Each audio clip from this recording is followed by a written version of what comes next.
Welcome back to the Light Watkins show, where I interview ordinary folks just like you and me who have taken extraordinary leaps of faith in the direction of their path, their purpose, or what they have identified with as their mission. And today we have our annual compilation episode.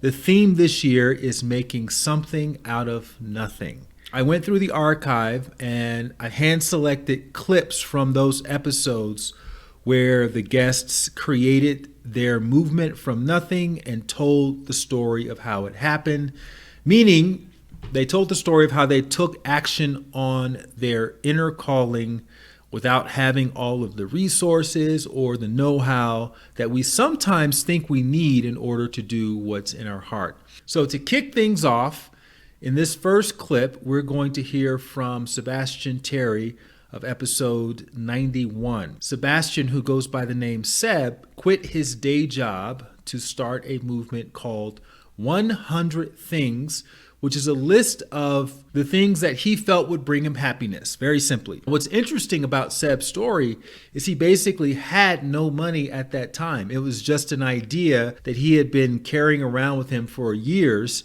And then after hitting rock bottom financially, he decided that that was going to be the time to go all in on his idea of doing these 100 things. After starting to achieve the things on his list, he started getting inspired to help other people do things that brought them happiness. And in the process, Seb got to have some amazing experiences while also participating in the immovable power of kindness.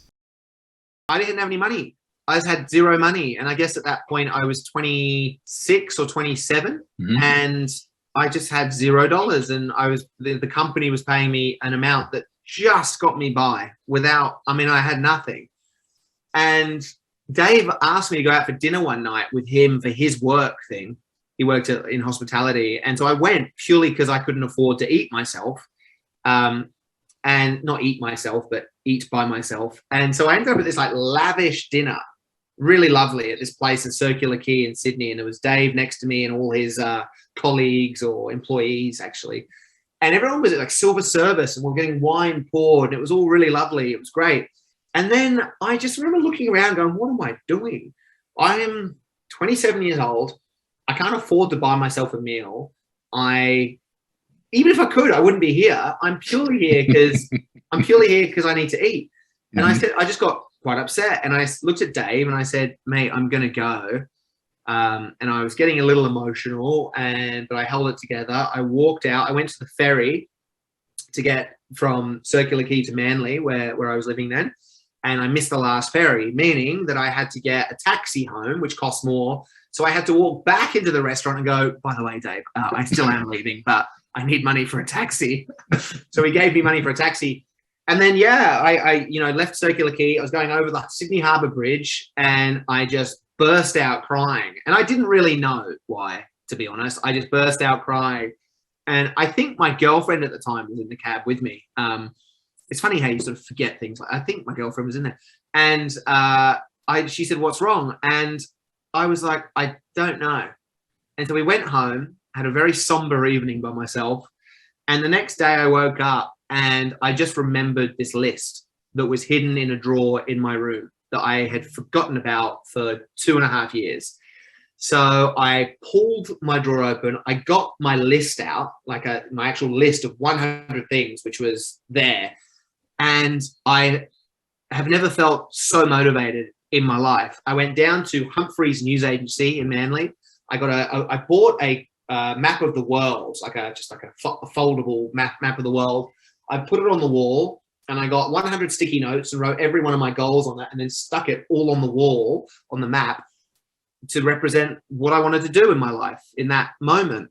And for the next, that day, certainly, I couldn't work. I was just looking at this thing, thinking about all these possibilities. I work really hard, right? When something's put in front of me. And I remember thinking, imagine if I just took the focus that I've got on my laptop right now and I just moved it and I just went like that to a map on a wall that represented for me an opportunity to be happy. And I thought I would be happy. And that was it. I rang up Dave And I said, mate, as soon as we pay the business off, I've got to leave. And he said, why? And I said, I've got a list of 100 things. I've got to go and do them. And that was it. Oh my God, I feel fired up right now. Yeah. But you were broke. Like, what was the plan how are you going to pay your bills? How are you going to take your girlfriend out to dinner? How are you going to, get dental care? Yeah. Well, I didn't think about dental care, I'll be honest. I did think there was money in the business, not a lot. And so I said to Dave, when we pay it off, as soon as we pay it, I'm happy to work for, whatever I was working for at the time, which wasn't a lot. I think he gave me like a bit of a bolster each week, but just so I could like go and do one additional thing, perhaps. My thinking was, as soon as we paid the business off, we'd have maybe a little bit extra. As soon as we paid it off, I'm not a business person, but I thought, as long as we pay it off and then a bit more, we can take that. So I think I took $8,000 from the company when we paid the business off. I think it was 8. It might have been 11. Do you know? I don't. I just know that Dave kind of pushed back a little bit when you told him about your Yeah. Oh yeah. He was like, that's stupid. You're in your late 20s. What do you mean you're going to take off for a trip around the world, an endless, trip, to check off things like skydive naked, or do an Olympic ski jump, or become an ordained wedding minister? Like that's ridiculous. But I tell you what, I'm not saying this for effect. I just knew I had to do it. There was no convincing me otherwise, because we all think we know what's good for other people, but we might have some kind of idea, but if someone knows, they know. And I knew no one supported me. Like no one. My mum cried when I told her. My sister. They weren't tears of joy. Nope, they were not, and they weren't for a long time. My dad was kind of like, he was the only one. My dad's a bit of a renegade, and he was like, yeah, I get it, but still, that might have been the most positive comment I got. Everyone else was like, that is. What about your girlfriend? What was her response? After that night where I realized, oh God, she's great, by the way. She ended up marrying a friend of mine. She's fantastic. But after I showed her my map on the wall of 100 things, she looked at it and she said, are we doing this together? Or and I remember, like, it wasn't like to get away from her at all. I just knew I had the same kind of realization that I had had earlier in Canada when I learned that Chris had passed away. And that was, I just don't know who I am. And I still didn't 2.5 years later. But that list that resurfaced as I saw it was my way to work it out. And that is a journey I knew I had to take on myself. So talk about some of the next steps. So once you committed to your mission, this, and you didn't believe in the word bucket list because you thought that was too much associated with death, right? Yeah. What were some of the first steps, such as Googling pen pals in prison and things like that? Oh, that's true. Yeah. So I committed to my list. I told Dave when we paid the company off, I've got to go, and it was fine. He just, as a friend, was like, that makes no sense, but sure. And then so whilst in Sydney, I started thinking, I'm so action based now. I never used to be. I was like, what can I do? I can't leave the country yet. I've got to pay the business off. What can I do for my list whilst I'm here? So I looked at my list and I used it as a reference point from that moment on in my life. And I would go, right, speed dating. I can do that in Sydney. So I went speed dating. Hilarious. I wanted to visit an inmate on death row. Just to kind of talk to someone that I would never speak to on any other occasion. So I Googled death row pen pals, and you can do it right now. In fact, I'm going to do it right now as I tell this story, because I keep telling people it's this easy. And I just want to make sure I'm not lying. So I Googled death row pen pals, and I was met with a database. Look, globalpenfriends.com. Oh, maybe actually, that's not it. That's something different. But you can, did I put death row? You can Google it. Oh, yeah, I didn't put you can Google it, and you're met with a database of thousands of people who are on death row who are looking to connect. Yeah, first one, death row pen pals, writeaprisoner.com for anyone who's interested. And you get to read their profiles. And they have a photo and they have their story. Some of them admit to what they've done. Some say, I'm here for the wrong reasons, but I've turned to God and I just wanted, so that was it. So I wrote a letter. This guy had an address. So I just wrote a handwritten letter to this guy called James, or J-Lock. And he was in there for a crime he didn't commit. Sounds like the A-Team, by the way. Yeah, and he just, I don't know, for whatever reason, he, out of many of the profiles that I read, I spoke to this one guy, I read his and I thought, I'll do that. So I wrote him a letter. 2 weeks later, he wrote a response and I got it delivered to my place in Manly, and it was handwritten by this guy. There was like a template that he had drawn on each page and a story just saying, hey, like, I'd love to connect, da, da, da, da, da. So I just wrote back, and 12 months later, he invited me to visit him. And so maybe that was the timeline of from the moment I told Dave that as soon as the company paid off to when I left, maybe it was about 12 months. But he was actually, that was my first kind of like thing from that moment moving forward. I didn't know where to go in the world. All I knew is I wanted to go somewhere related to the list. He'd invited me to Oklahoma, to a place called McAllister, to his penitentiary. And I thought, well, that'll do. So I bought a ticket to LA and then LA to Oklahoma, got a rental car, and drove for like 2 hours to McAllister. I think it was about 2 hours, and then visited J-Lock in death row. And, it sounds so bizarre and outrageous and, almost unlikely, but I've got to tell you, it's the simplest thing I've ever done. I just applied myself, and I'm not here to be a motivational speaker. I'm not on stage now. I'm just telling you, like, it was easy. It was easy. And things are so easy when you are very clear about what's important to you. And, that's the question that's relative, right? What is important to you? But at these points, it was that, followed by what happened then? I mean, whatever it was, I just look at my map and go, that's what's happening next. And I would go and do it. So when you're doing these first, say, dozen or so items on your list, were you thinking to yourself, this may potentially get picked up by the media, so let me record like what happens? And were you taking meticulous notes or? Not at all. This was completely just personal. I wasn't even recording half of it. It wasn't like in this day and age now where you have content creators and influencers. No, I was just doing it. With that said, and this kind of goes back to what I mentioned before, when I wanted to raise money for a charity because I'd never done it before. So I chose Camp Quality, which is an Australian-based charity that they help with kids with cancer. It's more detailed than that, and I wish I could give a better explanation, but I can't think of it offhand. And their PR team said, well, hey, why don't we put a press release out there? Because I guess, as a business, which it is, they're wanting exposure.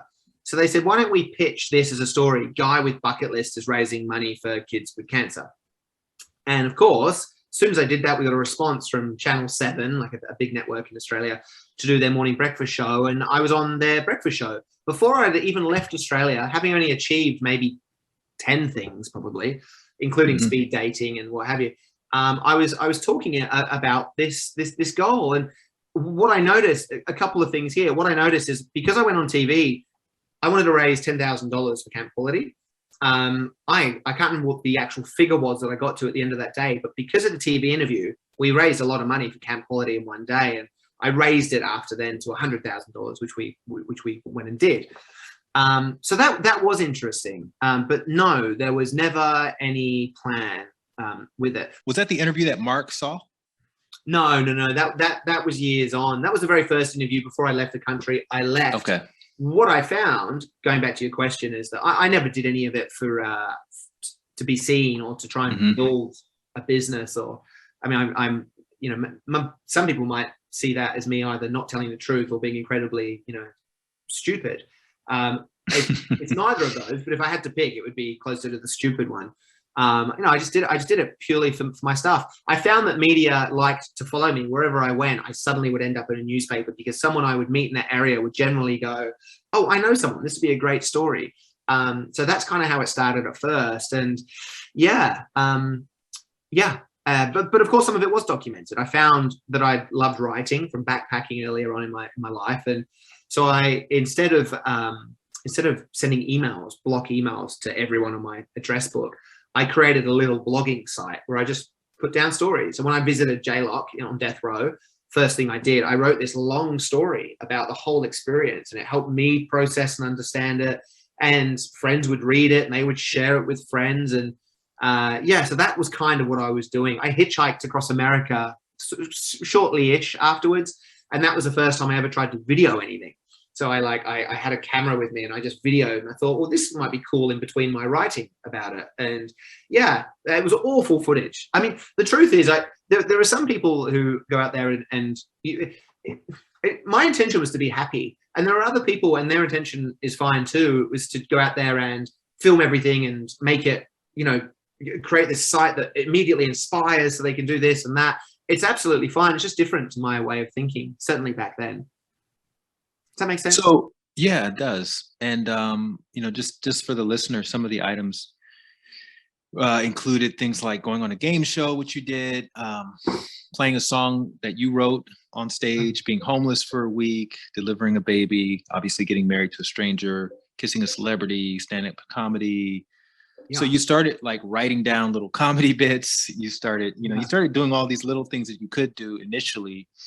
Was there a point where you started getting coverage and you started to think to yourself proactively that, this is something that the media could potentially be interested in. This could make things easier when I want to jump out the plane naked. Like if I could, were you calling the media and notifying them beforehand? No, God, such a good, no one's ever asked me about this stuff. It's crazy. I reckon I've done 1,000 podcasts. This is so good. So no, as I said, the media would follow, and it was always good, and it got more people following me on Facebook. And what I would find is that the more people that followed me, the more people would offer to help me with my list. So I saw that the more people that my list was now being seen by many people. I've of course learned along the way through my experience that people are fantastic. We're here to connect with each other. And if I had an opportunity to help someone, I would. And the same goes for anyone else with me. And that's what was happening. So that was the benefit I saw. Number 100 was to write a book on my list. I wanted to write a kid's book about the boats and everything in Sydney Harbour. So it was going to be a kid's book, but ultimately I got reached out to by somebody who wanted to help. That person happened to work for Random House, or Random House Penguin as they are now, and they wanted me to write a book about my story. They actually went on to, they had read the death row story on my blog and liked it so much that they asked me to put together memoirs of my journey. So that's kind of how it worked out, but everything's been pretty organic. I think there was a moment or two where someone would say to me, you should put out a press release about something you're doing. And then, so I think I did do it. I'm trying to think what it was. I think I did it on one or two occasions, paddling the length. Oh, that's right. I met this guy called Dave Cornthwaite, who's a professional adventurer. He also does speaking, keynote speaking. But he was coming at it from a business point of view, which was, let me qualify that. He is a complete adventurous soul, and he's great. He also has an entrepreneurial mind. And so he was doing what many people are doing now ahead of the time, which is fusing business and passion and adventure to help other people. So that's what he was doing. So he was making mini documentaries, self-producing of him doing his adventures. His first one, by the way, was skateboarding the length of Australia, the width of Australia from Perth to Sydney and then beyond. Anyway, so he's kind of a known guy. So that was my first inkling of, people can do this and actually try and generate money or something. That's not the direction I ended up taking anyway, but I saw it for the first time. So him and I decided to stand up paddle across Lake Geneva. We were the first people to do it, we think. And it was on my list, number 85, go on an adventure. So that's what this was. And with that, I saw him send out press releases, and he created a little mini documentary for us. And that was the first time I saw how it might work as a business. I still haven't gone down that route, but I started to see it. So, ESPN approached me. They wanted to do a documentary. Discovery Channel approached me, wanted to do a documentary. I have a show. I have a 26 episode show here in the US, a reality show that went on this platform called Go 90, which was a Verizon product, which the whole platform, it was going to be like a Netflix equivalent, got dissolved. Mate, I don't know how these things happen. Well, I mean, I do know, but on every occasion that I just got approached. People would say, hey, we heard about you. Would you like to do a thing? That's a funny story. My first talk I ever gave in LA, I was approached by a guy called Keith from Defy Media here in LA. And he said, we want to do a TV show on you. What would it be about? And I, at that point, had started helping other people. And I said, well, I think it should be about me helping people achieve their goals. And he said, okay. And then I just sort of forgot about it. I mean, this is just such a good example of like me. I forgot about it. I went home for a year. I came back to speak at the same event the year after. Keith was there. And he said, where'd you go? And I said, I just went home to Australia. And he said, we want to make a show. And I said, oh, okay. So we made a show. All that to say that, yeah, there was never an intention or a strategy around the business side of it. How were you making money? How were you paying your bills prior to all of that? So I went. I think I left with $8,000 or $9,000, something like that. I whittled that down really quickly. Then I started using my credit card aggressively, and without, again, no financial knowledge or there's no education around finances. So I did that. My mum would she would pay the interest on my credit card. She wouldn't pay off debt, but she would pay the interest. Which was so good of her. I eventually paid her back. But at the time, it just meant that I wasn't going into any more debt. And I remember thinking, well, what's a credit card for? And my answer was, well, it's for doing things you want to do. And I wanted to do all these things. So I was very happy using it. So I was flying to wherever, just without thinking or care. What happened was that I got offered to write a book. And so the money I got as an advance for that covered all that debt. I was able to pay my mum back and thank her because she's the greatest human on the planet. And then a little bit more. So I started doing other things on my list. And then I got back to Australia, and my book, which was now in circulation in Australia, and then it actually went into China. So I forgot that it was China and Taiwan. I was generating a little bit of money, a little bit, but enough. But so many people were now reading it that I got asked to do a talk at one point. A company in Australia had said, would you do a talk for us? I'd like my staff to hear your story. And I thought, that's interesting. So I did that. I'd actually done one more talk at that point earlier on. I can talk about that too. But anyway, I got paid for this talk. I got paid $500. And I thought, you are kidding me. That is phenomenal. So I did that, and they liked it so much. They said, we've actually got something like 30 branches or more around Australia. We'd like you to talk to all of them. And I was like, you're kidding. What? No way. So that's sort of how it funded itself. The other point, this is just a funny one, and I'm jumping around so much here, so I apologize to you and anyone who's listening. But at one point, I was number 36 on my list was walk across the country. Now, I chose France. So I was halfway across France with a guy called Matty, who I'd met working in a bar in Geneva, where I was living to try and learn French, number 42 on my list. And we were halfway across, and I had $40 to my name. $40. But by the way, I'd been part of another documentary at this point, which we were my plan was to get across France in 14 days, and they were going to fly me to England for the premiere of this documentary. So just to give a bit of a time frame. So halfway across France, I had $40 Australian dollars to my name, and I didn't care. And I thought, well, I'll be fine. And then I checked. We were in this tiny town, a village in France. We walked through, and I checked my emails, and Dave said, call me. Dave's my Tank, my business partner, if you will, for the inflatable movie screen business in Sydney, after Thorpe tried to screw us over. And he said, call me, someone wants to buy the business. So I called him, and I kind of had forgotten. I just didn't think anyone would want the business. And it turned out someone wanted to buy it. I think it was for $119,000.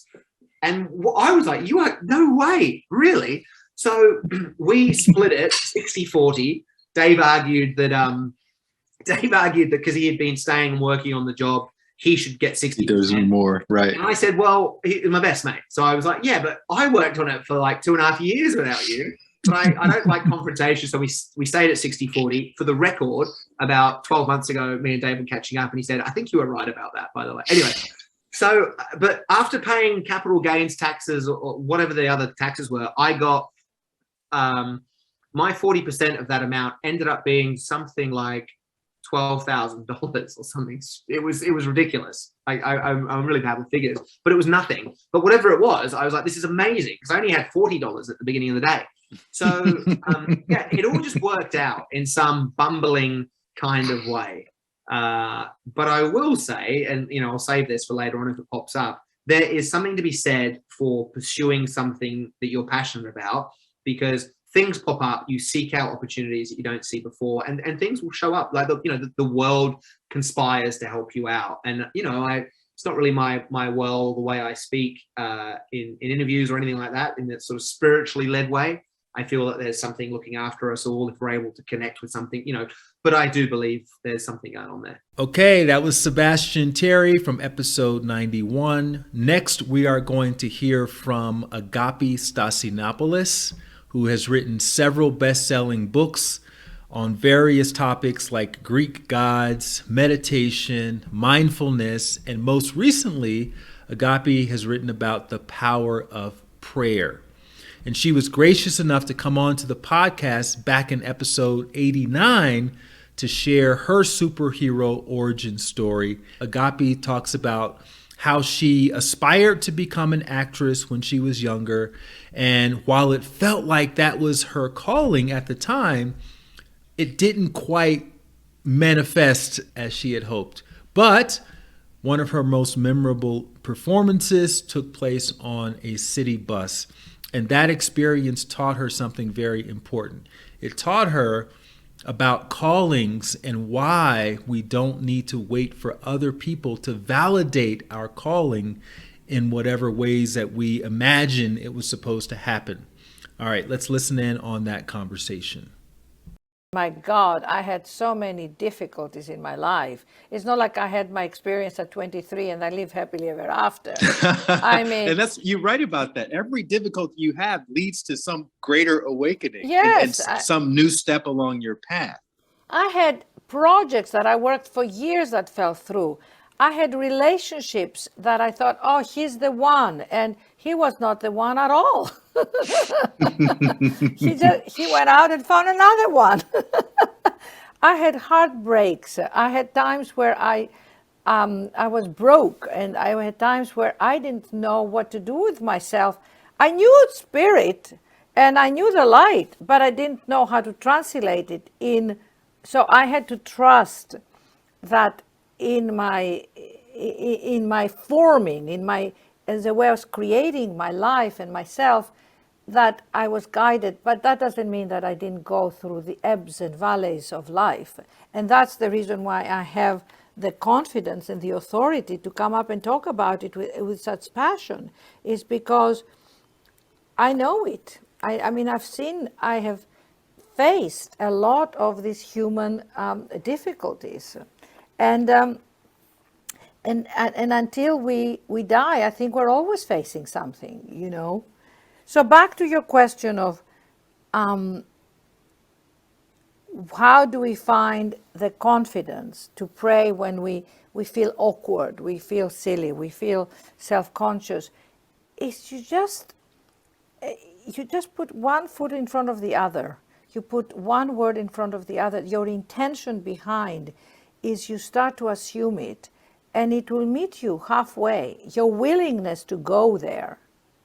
There's nothing more wonderful than to pray for someone and to feel that the Spirit used you to lift them, right? Light.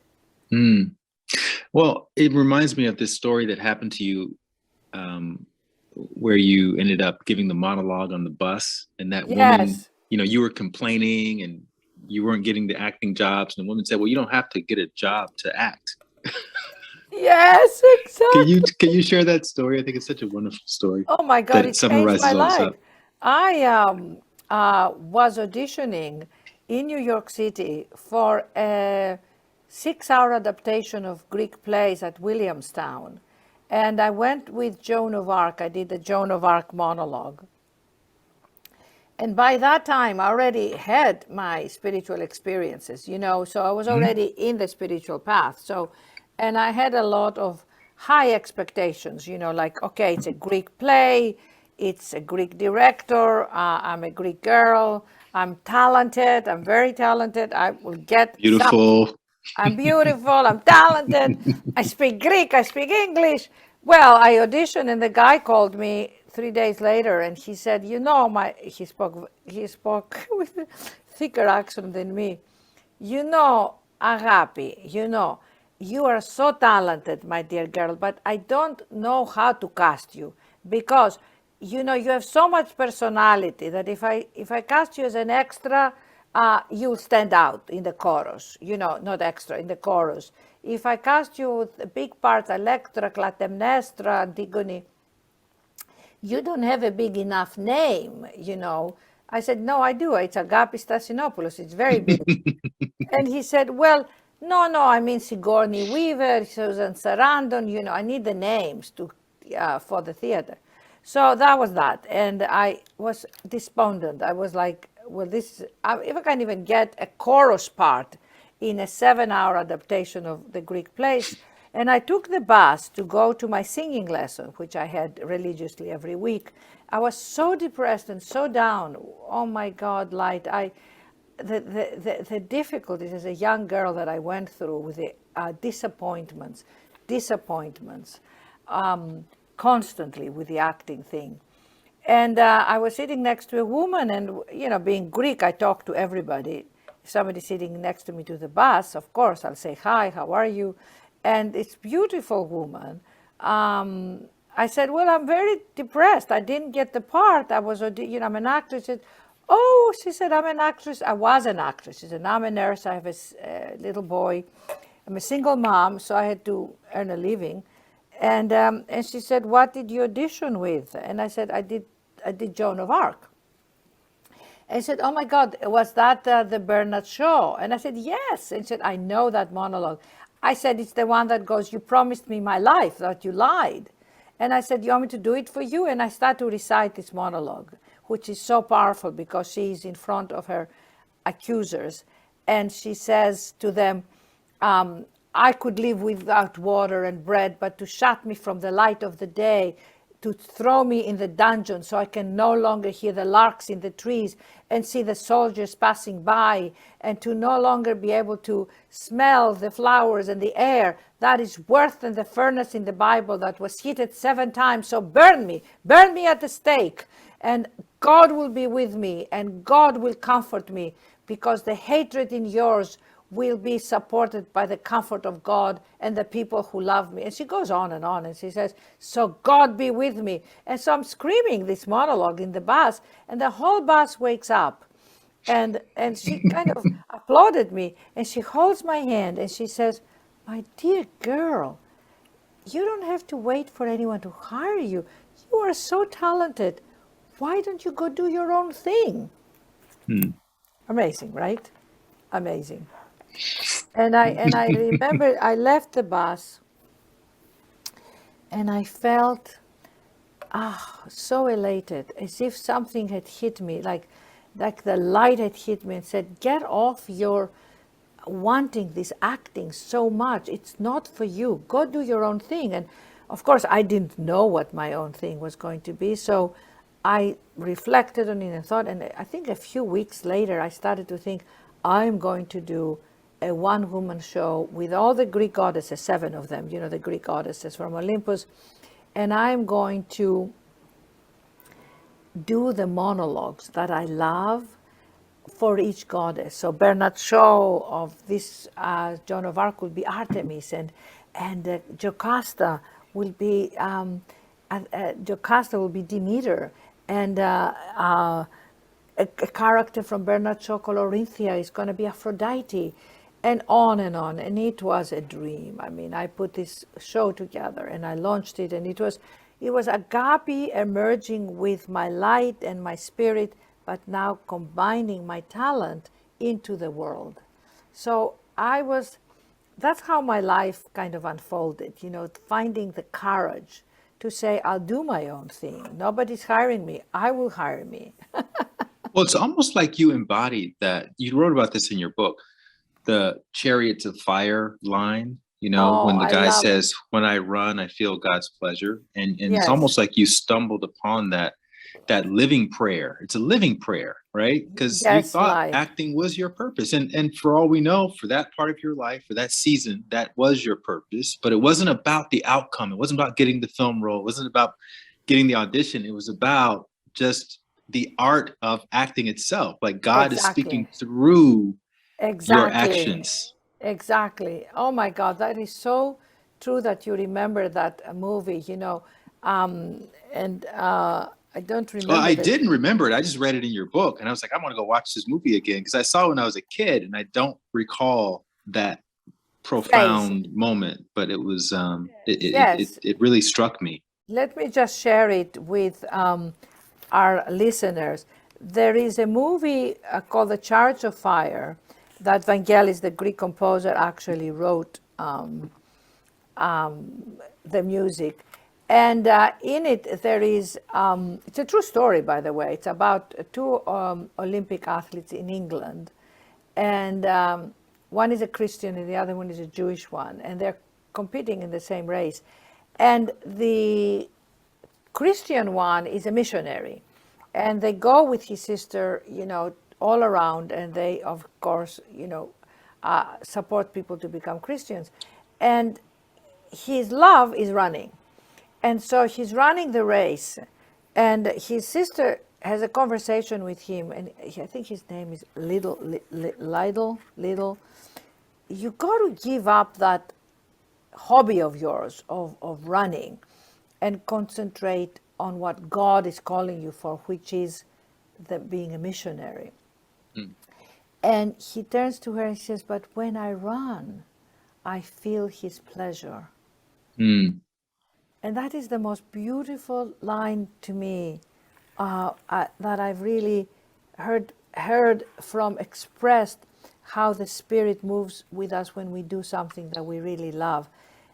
So I wrote this whole chapter of during the pandemic, because I wasn't speaking and I wasn't interacting with people out there, I stopped feeling his pleasure. I got really sad and very upset. And in writing this book, the Spirit allowed me to get deeper into myself, to feel his pleasure while I was writing, while I was speaking the words. And Spirit comforted me in my bereftness of what was happening. Now you tell me, when do you feel his pleasure? Or her pleasure? Or her pleasure? I read this anecdote. You probably heard it before, where an astronaut goes into space and then comes back and he tells everyone he had a face-to-face with God. And they go, what was he like? And he goes, well, first of all, she's a Black woman.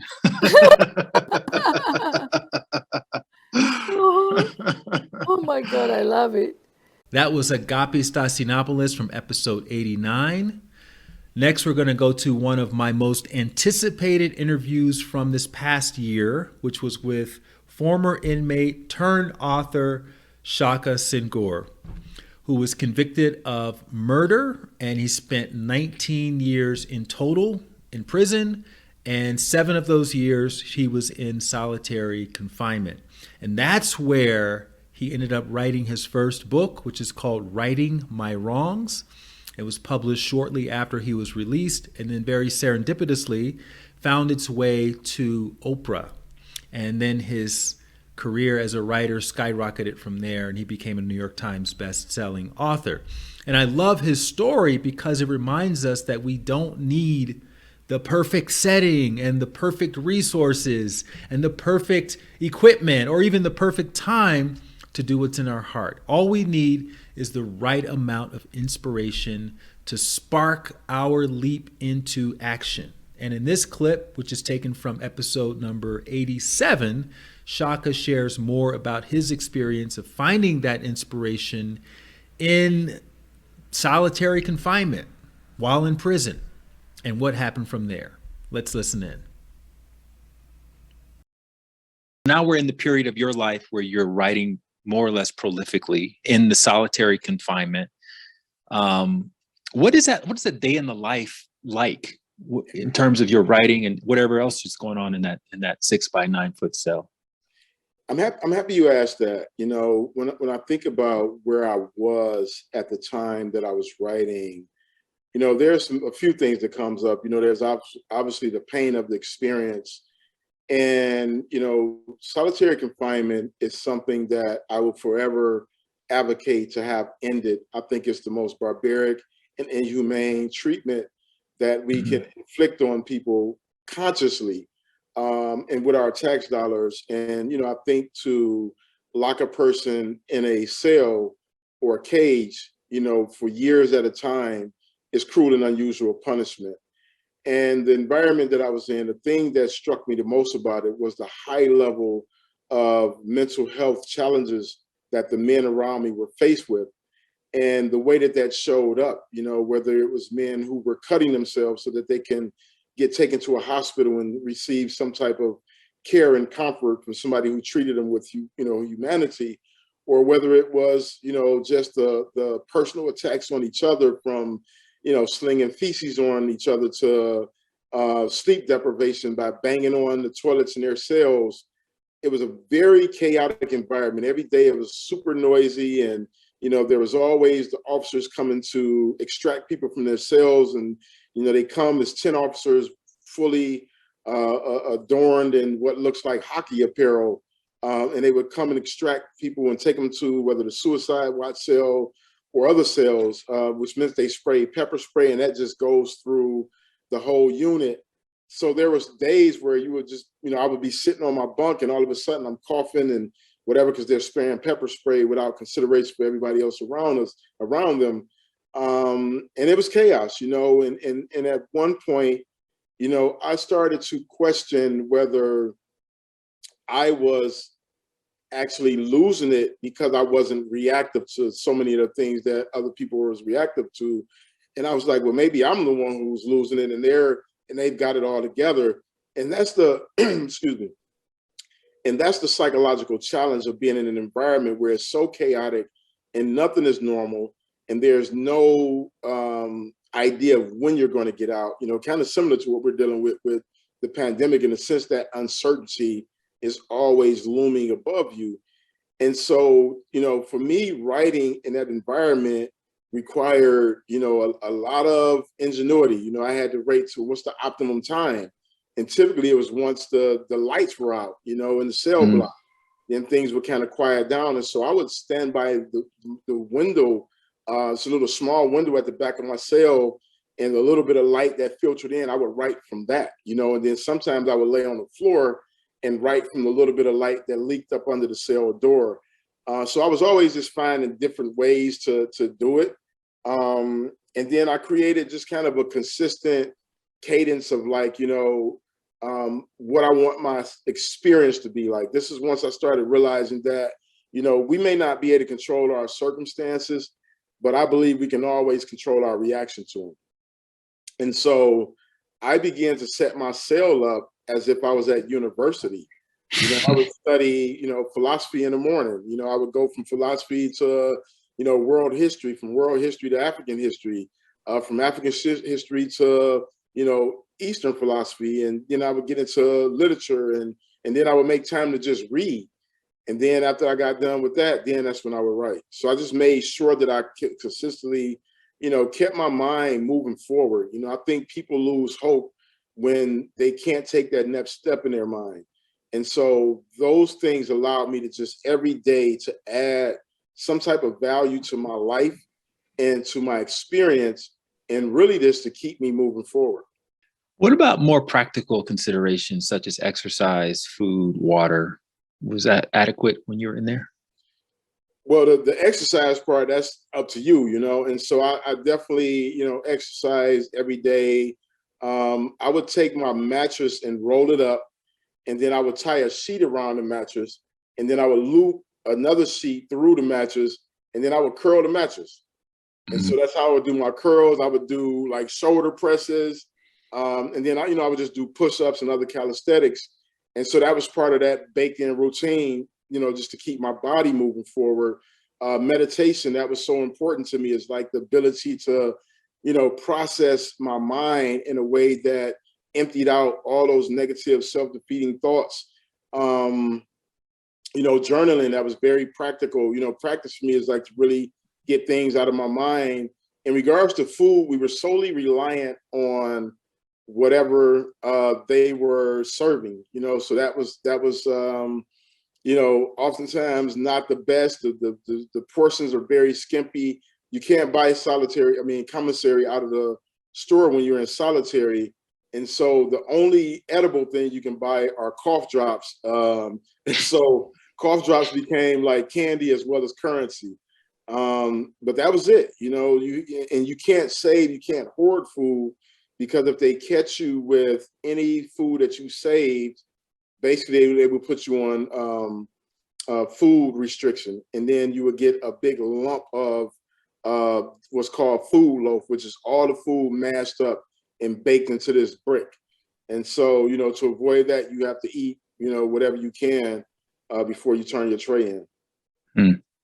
All right. So under all those conditions, you wrote your first book within 30 days. Did you know it was good, or how did you get any validation? You pass it around and let the other guys read it? How does it work? Yeah. So, I remember setting very intentional, parameters for finishing the book, because when I was journaling, I realized that I had never completed anything. I had, only thing I had completed was a GED. And so I was like, I want to challenge myself. And so I challenged myself to write this book in 30 days. And I got it done. And I remember thinking to myself, well, a book isn't a book until somebody reads it. And so I asked the guys on the cell block, I'm like, yo, anybody want to read this book, And a few guys was like, no, we don't read that, blah, blah. You ain't, this ain't Oprah's book. Most of these guys can't even really read. They're operating on a third grade reading level, right? Yeah, there's definitely a third grade reading level. But there's surprisingly, some guys who figure out, how to get through books that resonate with them. That's why I think Donald Goins was so important. And Iceberg Slim, I think you put more effort into something when you can see yourself in it. And, one guy, he was like, yeah, send it over to me. And I remember, like, I had to send it over on a fish line. So we would make these lines that we would attach stuff and slide it up under the door so that the other person could pull it in. And so, I remember sending it under the door and thinking to myself, this is my only copy, as the last part of it slid on the door. And if you don't give it back, there's nothing I could do because we're in solitary. But I remember him getting it, and I didn't hear from him for a couple of hours. So I started getting really nervous. I'm like, oh man, he gonna keep the book. Then that's gonna turn into a whole conflict when we get back to the yard. But you gotta turn back into the old Shaka. Gotta go back to the thugging it out on the yard, and trying to avoid that at all costs. But I remember him coming back to the cell door, and he was like, yo man, this is one of the best books I ever read. Wow. And I did like a little dance, like in my cell. I was like, yo, I did it, blah, blah. And then I had this moment of clarity. I was like, well, he's in solitary confinement. So he's probably super bored. His judgment is a little bit skewed. I'm like, I could have sent him a recipe over there. He'd be like, man, this is the best chicken noodle soup ever. And so, I was like, I got to get my work out. And I eventually started sending work out to one of my brothers. He's my stepbrother, but we don't identify the step part. He's just my older brother. His name is, we call him Kid, but his name is Will Red. And I remember sending my older brother the book out. Initially I sent him some short stories first. And I remember him writing me, and he hadn't wrote me much, in prison. My older brother, he was like the one brother who had never had a brush with the system, never got caught up in the streets. He played ball for high school. He went to college. He was doing all the right things, and to this day, he's just an, incredible example for me as a father, as a husband, and all the things that he does really, he inspires me. But I remember getting a letter from him, and he was like, man, he's like, I read all this stuff, when I was in college, and, I read all these different things people wrote. And he was like, you write better than most people I went to school with. And I was like, wow, like that validation meant something. It was like, this is something, I could take serious. And so I continued writing. And then I started, once I got out of solitary, I started sharing the books in the cell block, and just that grapevine of like guys coming like, yo, man, when can I get the book next? I heard so much about it. When guys started to talk about it, that you have no connection to, they don't know nothing about you. That's when I was like, okay, I'm on to something. Okay, so as you're writing, were you recognizing any patterns? Like, if I tell more stories, if I'm like completely raw and honest, that's the stuff that connects with people the most? Or were you just kind of like just stream of consciousness and just writing whatever was coming to you? I think a lot of it was, as I talked about early, being really influenced by hip hop. And, I think about, some of the artists that I've grown up loving, and the ones that always resonated with me was people who rap very cinematically. The great storytellers, the Cool G rap, the Nas's, and people who are can bring you into their world.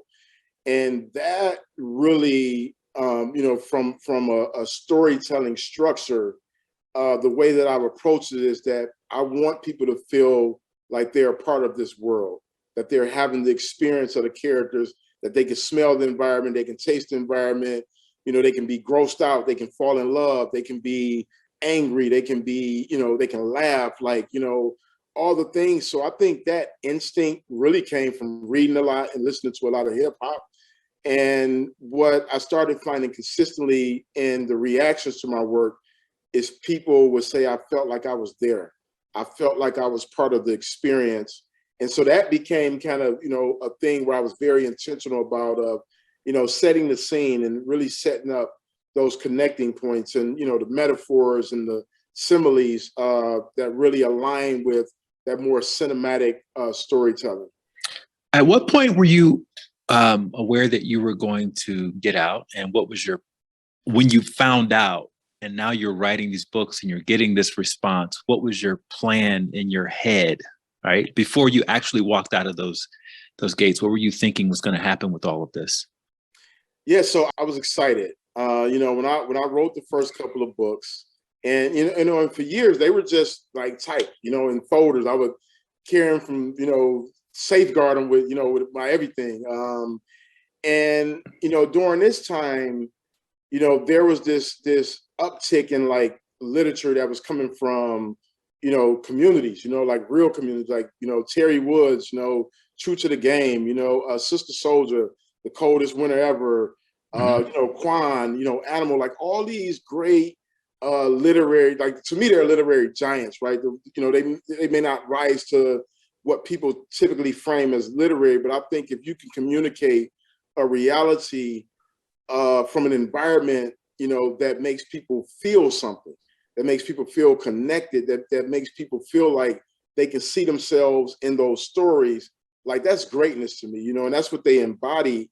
And so I saw the way that they were hustling, they were hustling books. And, I also come from that era where, DJs would hustle, the tapes in the neighborhood. I used to DJ and we'd sell a mixtape for $2, Too Short hustling, his album out of the trunk and Masterpiece. So I knew those stories because I was reading, Vibe magazine and Source and, keeping my ear to the street. So I knew that I can get out and sell books. I just had to get out. That was the big part of it, was getting out.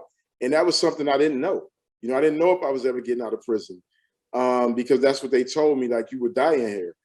And so the first step was getting myself out of solitary and then getting to. You did that with a freaking letter. Yeah. I wrote a letter to the warden, and it was a mixture of writing a letter and reading all these philosophical books. I challenged them on a philosophical idea of what the truth is. And basically what I did is I wrote the warden a letter and I said, and I prefaced it with, what you're going to read is my truth.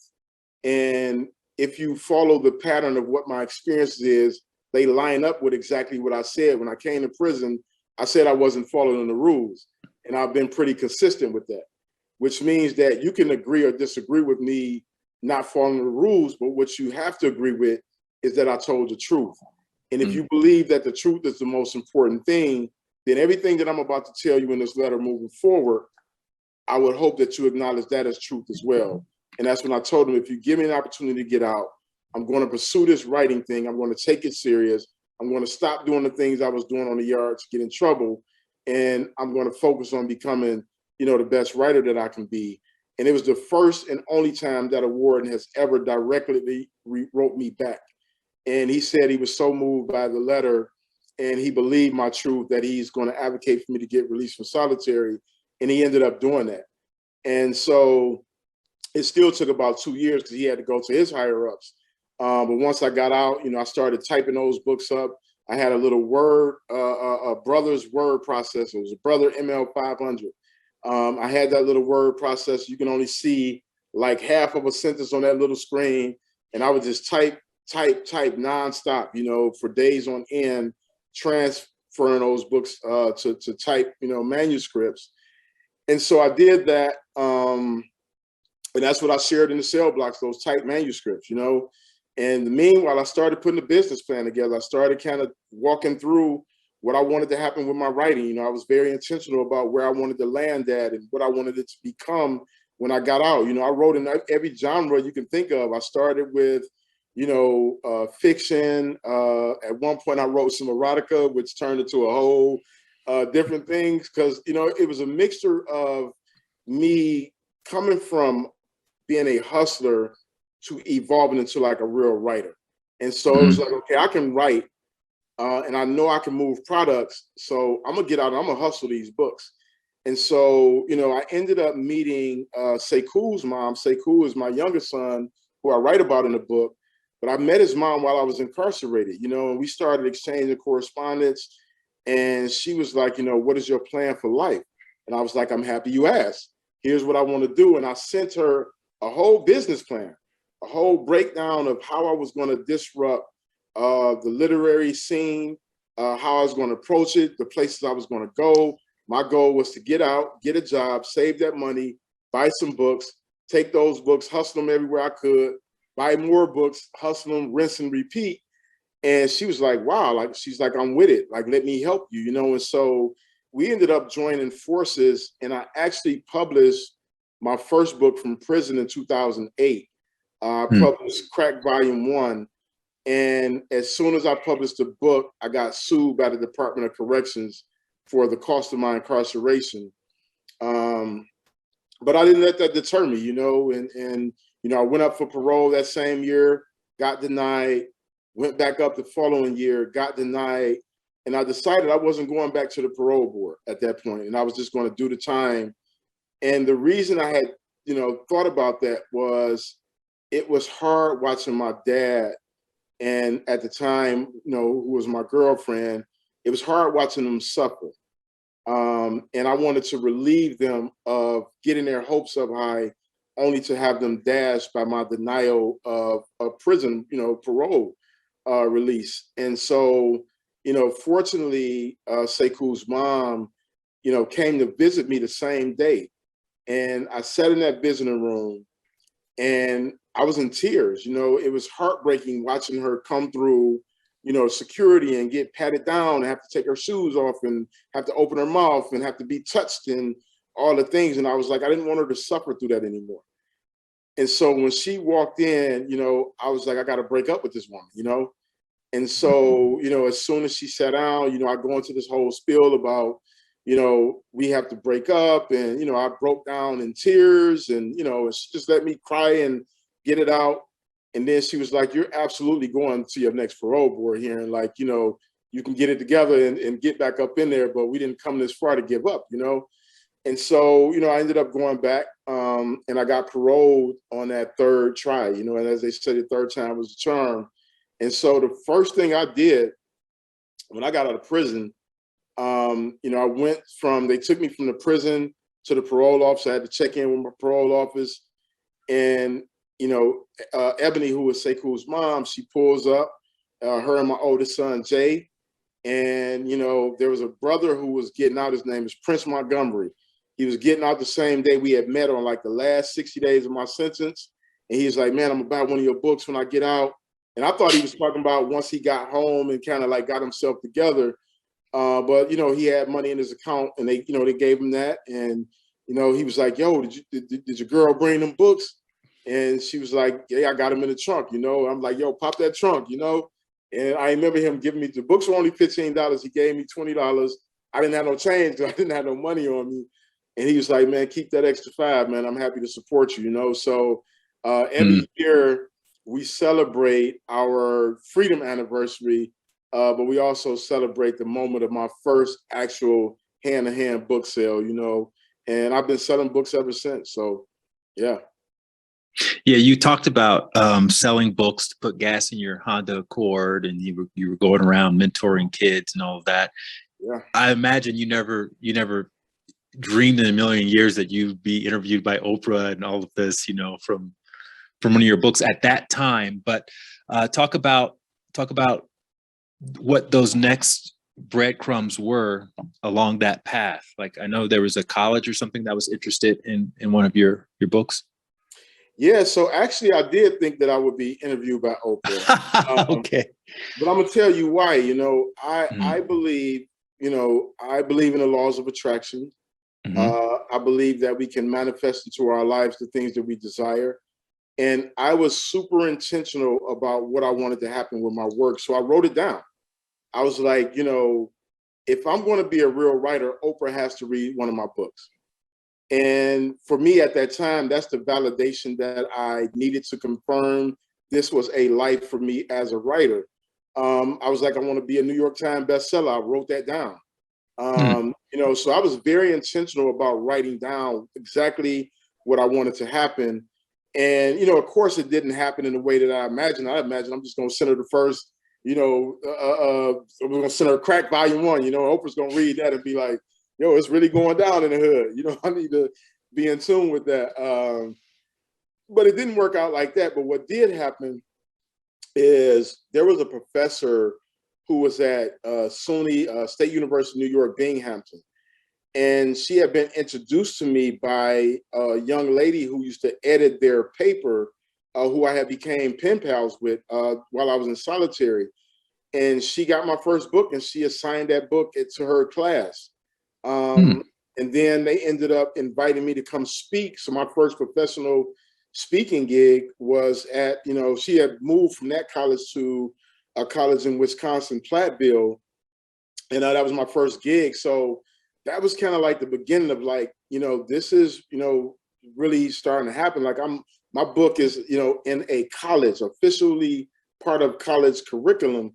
And so that was the first kind of thing of like, hey, this thing can happen, And so I started doing these talks, but I was also doing work in the community, and I was using literature as a means to mentor kids at the school called Cody High School, and on the west side of Detroit. And then there was another one in a suburb called Tri-County, in a suburb of Detroit called Southfield. And I was using literature, and I ended up winning this award called Black Male Engagement Leadership Award. And that allowed me to write another book called Live in Peace. And it was kind of like a workbook that I used in my mentoring program. And that experience really opened up the world to me, So after I won that award, the organization, they would invite me to these gatherings. And I ended up going to one of those gatherings, and that's where I met the director of MIT Media Lab, Joy Ito. And Joy, invited me to learn about the Media Lab. So I went from, nearly 2 decades in prison to being in Cambridge, Massachusetts at MIT Media Lab with all these crazy robotics and 3D printing. And I mean, like, it was like, and I talked about it in my TED Talk, when I tell people, it was like Fred Flintstone walking into an episode of the Jetsons. Like, that is no exaggeration. Like, I didn't know anything about technology. The internet hadn't been created before I went to prison. There was no smartphones. There were no iPads. None of the things that we, now have at our disposal. So when I walked to the Media Lab, I was just like, I mean, there was one thing that stuck out to me out the gate. There was a car that basically folded up the wheels and parallel park. And I was like, yo, this is crazy, right? But it sparked my imagination, and from there, I just was like, anything is possible, And so I went on to do, TED and, be interviewed by Oprah, which was one of the most groundbreaking experiences of my life, because that was like 5 years after I'm out. That was Shaka Senghor from episode 87. Make sure you listen to that entire episode. It is amazing. And in our next clip, which is from episode number 85, I'm in conversation with Ken Nwadike Jr., who grew up in a homeless shelter in Southern California. And Ken went on to become a track star who created a race called the Hollywood Half Marathon. And then later, he became known as the Free Hugs Guy after trying to qualify for the Boston Marathon, failing twice, but still deciding to show up with a free hug sign on the sidelines. And little did he know that act of kindness would launch him into a career as a speaker and advocate for bridging gaps between sides in conflict zones. Ken's is a fascinating backstory, and I highly recommend checking out the entire episode. But let's go straight to the part where Ken is volunteering at the same homeless shelter where he used to live. And he's proposing to the kids who currently live in that homeless shelter that they put together this marathon, this Hollywood half marathon, even though they had nowhere close to the $1 million that it would take to pull it off. When you were first going back to volunteer, what was your mental state like? Because you experienced all this, loss and trauma and all of that. Were you as positive then as you are now? Absolutely. Yeah, I definitely went into it with the intention of spreading that positivity to the kids, because you have to be that way to be an athlete. You have to be very goal oriented and motivated. And so I think track did that for me. I went from being this shy kid that was like struggling to even speak out to my own bullies to being captain of that track team. And so once you get handed that leadership responsibility of like leading a team to a championship, because track is an individual sport, but cross country is a team sport. And so as captain of the cross country team and track team, it's like, no, man, we have to win this championship. And so it's almost like being captain of a cross country team. You're that quarterback. You're the quarterback of the team. And so people are leaning on you for leadership, not even realizing that like just a year prior or months prior, you were walking around with your head down. And now, you're trying to tell everyone else, keep your head up, keep your knees up when you're running, and we're going to win this thing. And so I just kind of would take that same motivation and try and inspire the young people that same way. So when I walk into the shelter and there's a kid that I'm having a conversation with, and the entire time during the conversation, they won't look me in the face, I'm like, yo, I used to be the same way. And I could tell you, like, that lack of confidence that you have to look a person in the face, it's going to make it tough for you to get a job. It's going to make it tough for you to get a date. Like, I remember I used to go on dates and like, I would look everywhere but at the girl's face. I'm looking over here, I'm looking down the table, I'm looking everywhere. And I remember there was a time that there was a girl, she was like, right here, Ken, can you just look me in the eyes for just one moment? And when I couldn't, like, I realized, man, I have some serious things that I need to work on. And so these were all of the little things that when I went back to volunteer as a peer mentor in the shelter, there's like almost all the little boys are that way. They feel so insecure that like you go to shake their hand and it's like this weak little handshake as they're looking down. They won't even look at you. And so I wanted to try and figure out, well, how do you take that captain of the team mentality and use that to inspire these young men and women that were living in the shelters? So stand taller. Let's fill out that job application. Why don't you go back to school rather than just you come out of the shelter and you go hang out on the block? And so those things became very important to me. And that led to a conversation about goals and big goals, which then led to this event. So talk about that. Yeah. So when I understood that you can't just tell them, right? You can't just tell kids who are living in a shelter or they've been abused. You can't just tell them, hey, pick yourself up, everything's going to be all right. They're like, yeah, what does that look like? And so I knew for me, just kind of taking running to that next level, I was like, you know what, why don't we create an event then? Let's create an event. We'll like shut down Hollywood Boulevard, which was ridiculous now when I even think about it, like to go straight to Hollywood Boulevard. Like, why would you assume that you're going to be able to shut down Hollywood Boulevard? But, we did. We called up LAPD and I said, what would it cost for us to shut down Hollywood Boulevard? And the cop laughed. He's like, they don't shut down Hollywood Boulevard for a race or for kids in a shelter as a charity run. They shut that down for like the Academy Awards when they're shooting a scene out of Transformers or something. They're not going to do that for some kids at the Gramercy Place homeless shelter. And I was like, oh man, well, and we were on speakerphone. And so these kids, they heard that. And, of course, they're going to be frustrated. They felt let down as I'm hyping up. Yeah, we're going to shut down Hollywood Boulevard. We're going to get 10,000 people to come out and run this race. we're going to raise all of this money. We're going to put a basketball court on the out on the yard, and we're going to do all these things with the money. And then boom, one phone call. No, you're not. I was like, oh man, well, can't give up hope that easy, and so that's what led to me reaching out to the media and sharing, look, here's where I came from, here's what I'm trying to do, and here's why it's important. And they came down to the shelter and did a whole profile on me, like a whole story, and then they interviewed some of the kids, and that led to so many people seeing that news clip out in LA, and they started registering for this at that time, this imaginary race. The race wasn't even, we didn't have permits or anything yet at that point, but I was believing by faith that if I get enough people to register for this race, you're going to have to shut down the boulevard because we've got the money now and we've got the participants. It's one thing to just blow it off if you're like, oh yeah, a handful of kids at a shelter who want to run this half marathon on their own. We're not shutting down the boulevard for that.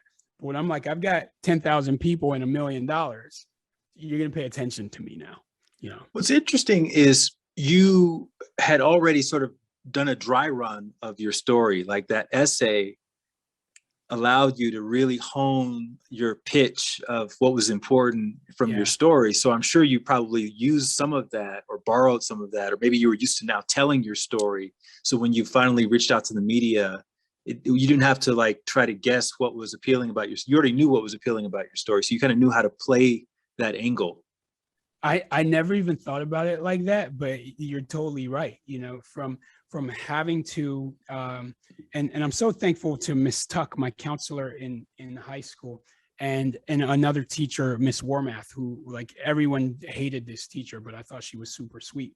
They all combined because they were aware of what I was going through, but they knew of my insecurities. It was almost like they would interview me to pull these things out, and they're like, put that in the essay, Ken, put that in the essay. And that's what structured this thing. And so you're right. It's almost like very early on, it was already preparing me for what the future was going to hold, to be able to share that story in such an impactful way that it led people in Los Angeles, celebrities in Los Angeles, and even LAPD to say, let's shut down the boulevard for them, and we pulled it off. 13 miles of Hollywood Boulevard. And we already know how congested traffic is there. And we didn't just shut down roads. We shut down freeway on and off ramps. And like, that's just insane to have to divert traffic like that for this race that we created. I have one more technical or logistical question. You raised $1 million, right? Mm-hmm. You didn't even know you were going to have a race. Yep. Where was this money sitting in your checking account? So there's an online portal called active.com back then. It's a race registration site for charities. Mm-hmm. And so I built a website called the Hollywood Half Marathon. Like, I was surprised that domain was even available. I was like, how come no one's ever thought of this before? So I registered at hollywoodhalfmarathon.com. And I built the website. I pointed registrations to this website called active.com.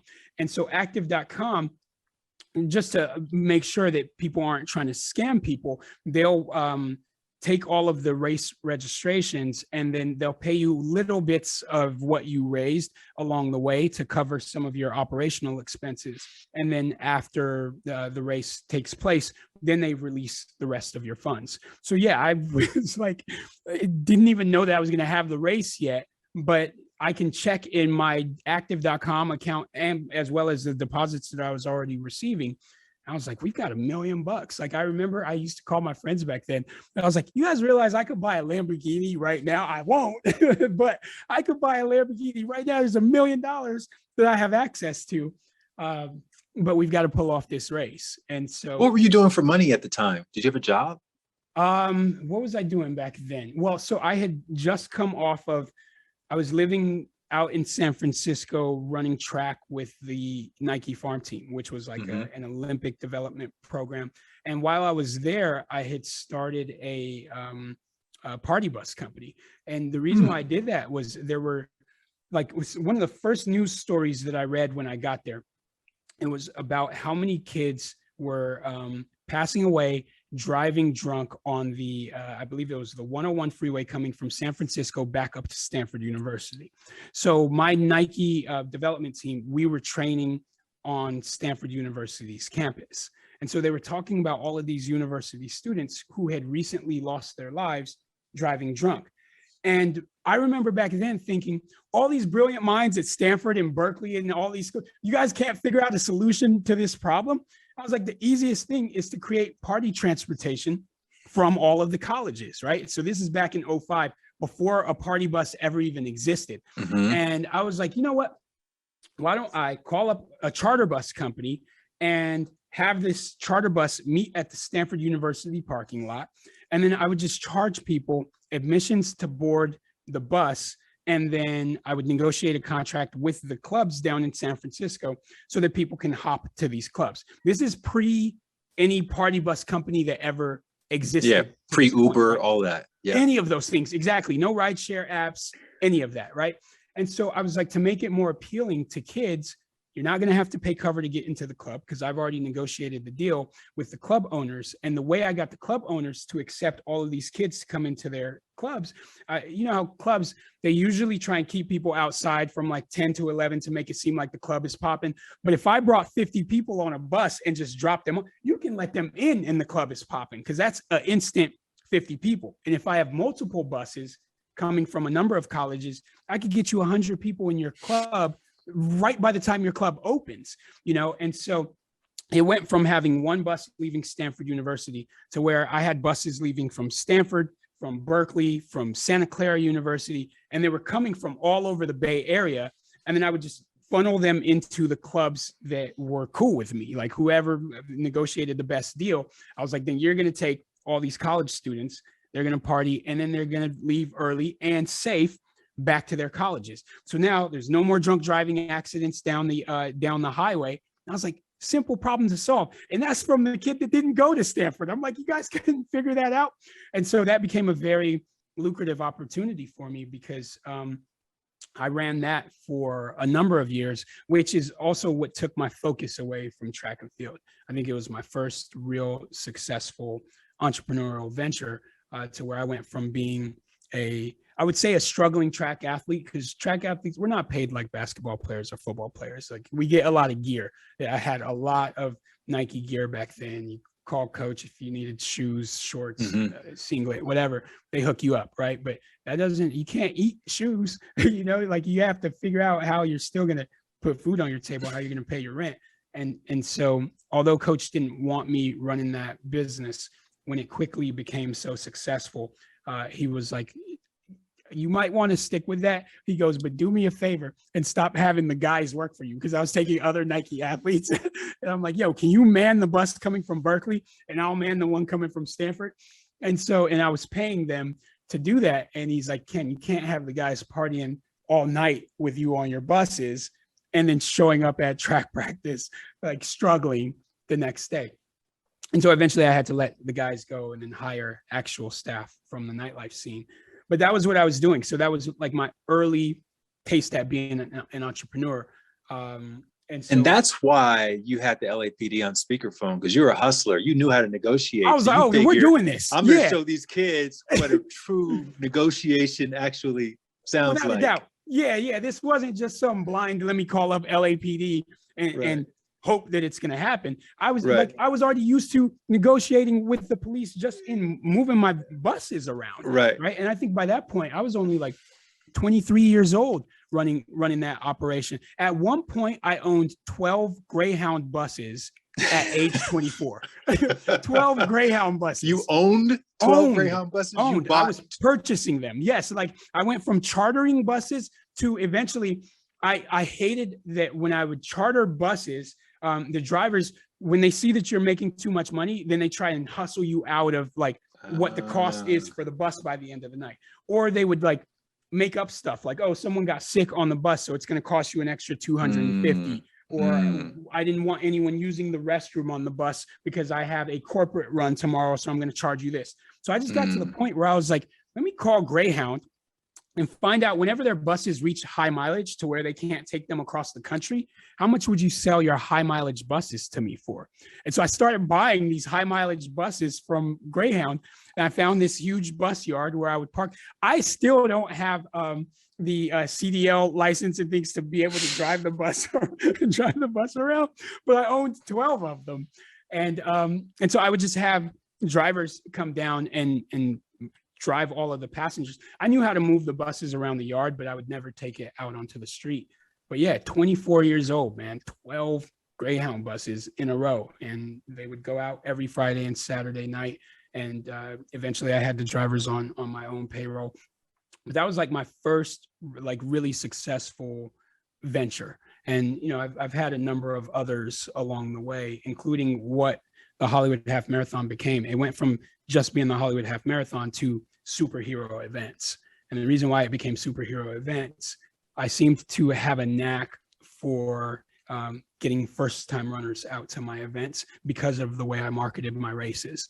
My races were not for, it wasn't for the weekend warrior who wants to run a 5K, 10K half marathon every Saturday or Sunday. When you come to our races, it was like an experience. You come to pick up your runner's bib and you have to wear a suit or a tuxedo because it's our packet pickup isn't at a local running store. It's at the Hollywood Palladium with paparazzi there and a red carpet because we wanted to honor you as a runner, even if you've never run before. No matter how skinny or overweight you were, it didn't matter. Everyone was treated like a celebrity when you were coming to our events.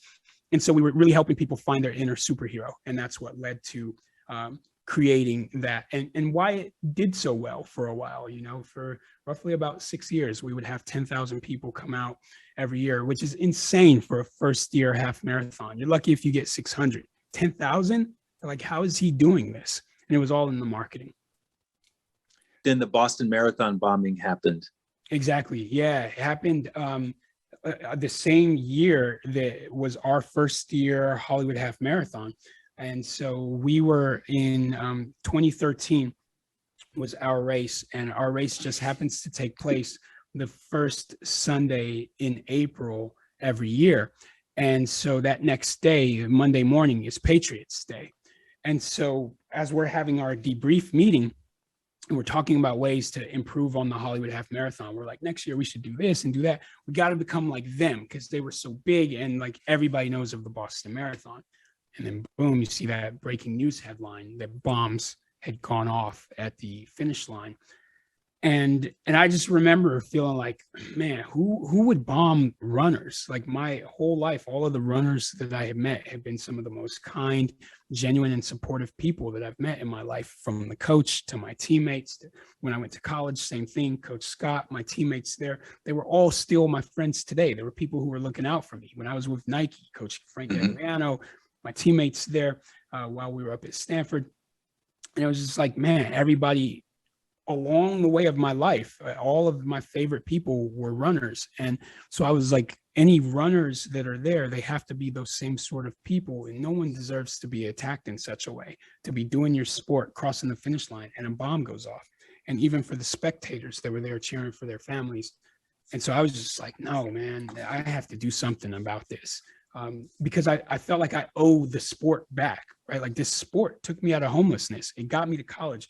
It gave me purpose. The only reason why I'm even able to talk to you right now, to have this conversation with you right now, literally, is the confidence that I picked up through being a track athlete, right? And so I have always felt like I owe the sport big time, you know, because if it wasn't for running, I was sure I was probably going to go to the Air Force. Like I was already studying my ASVAB. That was my fallback plan, was if I didn't get a scholarship to college, I was going to join the Air Force.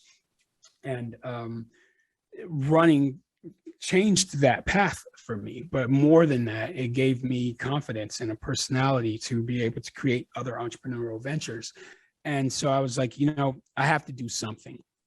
And that something initially I thought was going to be run in the race, but not just run it, but invite and encourage tens of thousands of other people to join me there, right? Because I had just come off of 10,000 people just ran Hollywood with me. Hey, you guys, let's go and make the next Boston the biggest Boston ever. And so they were like, word, okay. And so everyone starts registering. to do it. And they're pledging on this site that I had made.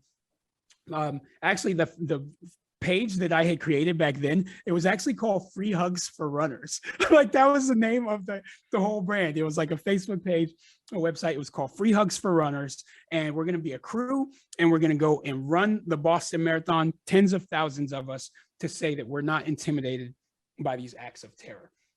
And if you were to go to like even the Free Hugs Project Facebook page right now, I think you could sort back to the history of what the page used to be called, and it was Free Hugs for Runners. Where did that name come from? What, Free Hugs? Free Hugs for Runners. Yeah. Oh, well, because I felt like because of this bombing that took place, I was like, we have to figure out a way to like show love to the running community because they were hurting. And so I was like, Free Hugs for Runners is like a healing way to kind of, how do we combat this terror attack that happened there? And so we were. But I mean, were you in the shower? Like, did it just occur to you? You knew right away, this is it. Free Hugs for Runners. That's what I'm supposed to. This is what I'm supposed to call it. Yeah, it was just. Maybe it was in the shower. I don't know, because ideas do come to me in the shower and in the plane for sure. I feel like when I have to just, I can't do anything else. Then my ideas start spinning, and so it was probably one of those places. But I was like, Free Hugs for Runners just makes sense. We're going to go out there and run, but we're going to be like ambassadors of love when we go out and run this race. But most importantly, we're going to show that we're not scared of your acts of terror, that we're going to come back in bigger numbers. And so, because at that time, there was the whole Boston Strong movement that formed immediately in response. And so I was like, how do you set yourself apart from this huge movement of Boston Strong? Boston Strong was almost as bold a statement as those Live Strong bracelets in the 90s, right? Like Boston Strong came out and everyone knew of those colors, the blue and the gold, right after the bombing. And so I was like, I want to associate myself with that, but I kind of want to carve my own lane. And so my own lane was Free Hugs for Runners. And we were going to get tens of thousands of runners that were going to show up at the Boston Marathon, and we're going to run it, and we're going to be like emotional support for other people that are there. And I was the one who missed qualifying by a few seconds. Like, you have to pick which race you're going to use to get into Boston to run as a qualifier. And at the time, being under age 35, it's the fastest qualifying time to get in. It was 3 hours and 5 minutes. And so you had to run 3 hours and 5 minutes flat. And I ran in the qualifier race, and I ended up running 3 hours, 5 minutes, like 0.11 seconds. And so because of that, like, it comes so close. Like, can you imagine training for something for an entire year and running in this race for 3 hours, feeling good and checking your watch and like, I'm right on pace. And in that year and 3 hours wasted from just 11 extra seconds, like 11 seconds, I could like 11, that's nothing. I could go down these stairs right here and come up in 11 seconds. That's what happened? Nothing. Did you lose track of time, or did you think your clock slow, or what happened? Two things I think happened. One, I cut it too close. But two, whether people believe it was God or the universe or whatever it is that people want to say it was meant to have been missed, because in missing it led to what the next idea was, which was Free Hugs for Runners needed to mean fly out there and literally hug people. Right. And that gave birth to that idea, as I had to go back and tell my wife, like, look, I already bought tickets to Boston because I thought I was going to run in the race. So I'm going there anyway, and I'm going to cheer on all of these runners who took my pledge as the whole Free Hugs for Runners movement was growing. And I was like, I'm going to go out there and just hug on as many people as I can. And you ran twice, right? You tried to qualify, I tried to qualify twice within a week. Within a week. Correct. So I first ran one seaside here in the Los Angeles area. So it was like a coastal race. It was mostly flat ground. And I was feeling good that whole way and missed it there by like 11 seconds. And so then my idea was, and I ran that one on a Sunday. So by that Saturday, so literally the same week, it was in 1 week, I was like, then I have to run it again. And anyone who knows, if you've ever run a marathon, you don't run 2 marathons in 1 week. Like, you're still getting feeling back in your legs, right? And even worse, I said, well, I'm a better downhill runner than a flat runner. And so I said, I'm going to fly out to Utah, where I knew all of their marathons come downhill. And so there was this race called the Big Cottonwood Marathon. And I was like, I'm going to run this one because it's going to force me downhill for the entire way of the marathon. And so I ran it, and same thing, coming down the hill. And I think this time it was like 3:05, like 0.9 or something like that. It's like, what? Twice? Like, and you came that close again. I almost wondered if I would have just skipped the LA one and went straight to Utah, would I have like blasted past that 3:05? And that's why I still think it was all fate. It was meant to be. I was not supposed to run in the Boston Marathon. I tried it twice as an elite runner, as being in the top shape of my life, and I couldn't hold this pace for even just a few extra seconds to help me reach that goal. And in all of my running career, I had never shed tears at the finish line of a race until after that Big Cottonwood race in Utah, because that feeling of defeat from like muscle aches and pain, but then also emotionally of saying, man, I was really doing this to be there with the people of Boston, and I let them down. Like, I'm not going to be a part of this whole thing. And I've promoted it to everyone. Free Hugs for Runners was going on with or without me. Everyone was already like, people who had the slower qualifying times or who were faster than me because they were marathoners, they were all going. I'm not a marathoner. I run 1 mile really fast. I don't run 26.2 miles. And so there was a bunch of people that were going who took that pledge of Free Hugs for Runners, but I was like, I'm not going to be able to make it. And so they went, and I was like, well, I guess I'm just going to put Free Hugs on a t-shirt and go out there anyway.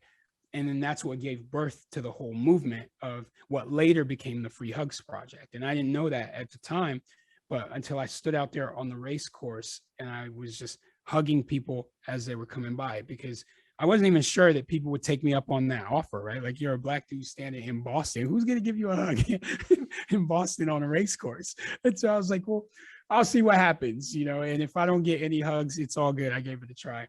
But I had Free Hugs on a t-shirt. I held a Free Hugs sign. And of course, the elite runners ran past me because they're racing for prize money. They're racing to win. But right after the elites went by, it took that one first person to break the ice and come and give me a hug. And strangely, back then, who was it? It was Doug Flutie, who was the former San Diego Chargers quarterback, which is crazy because I live here in San Diego. And so it was so strange that out of 50,000 people that were running that race, this first dude that comes in, and he's got like the American flag on his shorts, and he kind of puts his arms in like an airplane motion and comes over to me and then gives me that hug, like flew into me and gives me that hug. And that was literally the first hug that I got in Boston. He had no clue who I am, doesn't know that I'm from San Diego, but it was our former San Diego Chargers quarterback. And then he continues running on. But once he set that example, it broke the ice, and thousands of people behind him started coming in and taking the hug. And just like back here, you know, I had my camera with the tripod. I had my camera with the tripod set up right behind me as everyone was running by, because I wanted to document the experience. And so I took that video, uploaded it to YouTube and Facebook. Instant viral hit by the time I had made it back to my transfer from LAX back to San Diego. And I was just like, what just happened? And then it seemed like every news site in the country was either sharing the video of this feel-good moment that happened at the Boston Marathon. I think it first started with BuzzFeed. BuzzFeed like snipped up what do you call it? Not JPEGs, but like animated GIFs of snippets of everything that was happening there. And they're like, and in this hug where this person jumped into his arms, and this hug where this person was wearing a tutu. And it was just this really feel-good thing. And then they shared the link to the video. So the video just went nuts. And then it went from BuzzFeed to Huffington Post, New York Times, Boston Globe, started getting invited out to do TV shows, from Good Morning America to flew out to London to do Good Morning Britain. All of these websites talking about what inspired you to do this thing after this bombing took place. Like, why was Free Hugs your response? And so that led to that conversation. What did you experience that was unexpected from that first hugging event. Absolutely. I felt like I wished that the world could be like that all the time, because after so many people coming in and sharing those hugs with me, it's like in those moments you forget that you were the homeless kid who struggled with your own insecurities, and now all of a sudden everybody sees you. And when I got back to the shelter with these kids that I was mentoring, and I'm talking with them about the experience as well, and they were saying the same thing, like, Ken, you have to keep this up. People can see us now, and I knew how much it meant to feel invisible, as did they. And where now all of a sudden their mentor, their peer mentor, is like on all these social media news sites. And so by the time I had landed and turned on my phone, and I'm like, what is going on? This thing was a viral hit.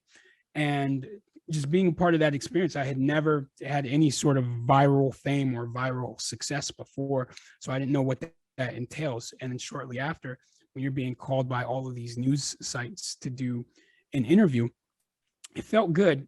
That was Ken Nwadike Jr. from episode 85. And in our next clip, we're going to hear from a conscious comedian named Jay Smiles, who I had the pleasure of interviewing back in episode 99. And I love Jay's story because it's a story where she experienced a major unexpected life change that ended up disrupting all of her previous goals and put her on a completely different trajectory to becoming a stand-up comedian and to starting a podcast for caregivers, which was called Parenting Up. Long story short, Jay lost her dad unexpectedly to a heart attack. And then soon after that, her mother was diagnosed with dementia. And Jay was thrusted into the uncomfortable position of becoming a full-time caregiver. She had never caregiven in her entire life, so she had no idea what she was doing. And because of that, she started to get very stressed. She wasn't sleeping well. And the comedy and the podcasting became outlets for all of that stress that she was under. But as a desirable side effect, she was able to then help other people laugh from the absurdity of her situation. And she also was able to give caregivers the inspiration to keep going through sharing her story in her podcast. Okay, we're going to start this clip from the point where Jay describes the direction that she thought her life was going in versus what actually ended up happening. Where did you see your life going prior to your dad having the heart attack? So prior to my dad passing, I had the 3 academic degrees, and the plan, it was well underway. And the ultimate goal was to have a tricontinental life between Europe and Africa, sub-Saharan Africa, mostly Ghana, Kenya, South Africa, Namibia. Those were the 4 countries that I had contacts in, very specific, definite contacts around legal missionary work to assist current lawyers into helping raise equity for women and girls. Mm-hmm. And I'd already started kind of doing that. In Italy, I would engage and work on product design pursuits. My passions for product design and law didn't go anywhere. They were things that in my brain I would have connections with, like a stronghold in Milan, then a stronghold in those areas that I mentioned in Africa. Then I would come back to the United States, making connections as necessary to bring those products and services to the U.S.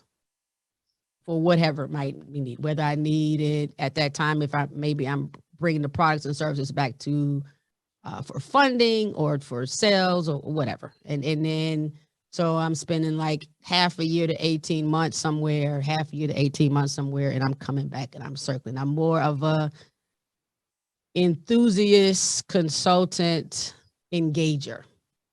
And I'm just going to keep repeating that. Just rinse, repeat. Also, my father started collecting game-worn sports memorabilia back in the 1980s. And somewhere around the early 2000s, he had become the largest private collector of game-worn Western-based sports. I don't know if somebody has more cricket items or squash. I'm not getting into that. But if you're saying baseball, football, basketball across the Western-based sports, nobody had more than my father had acquired. And it was a source of pride and a great deal of family input. So my goal was to then, as I made more connections in Europe and Africa, to eventually have that prime pieces of it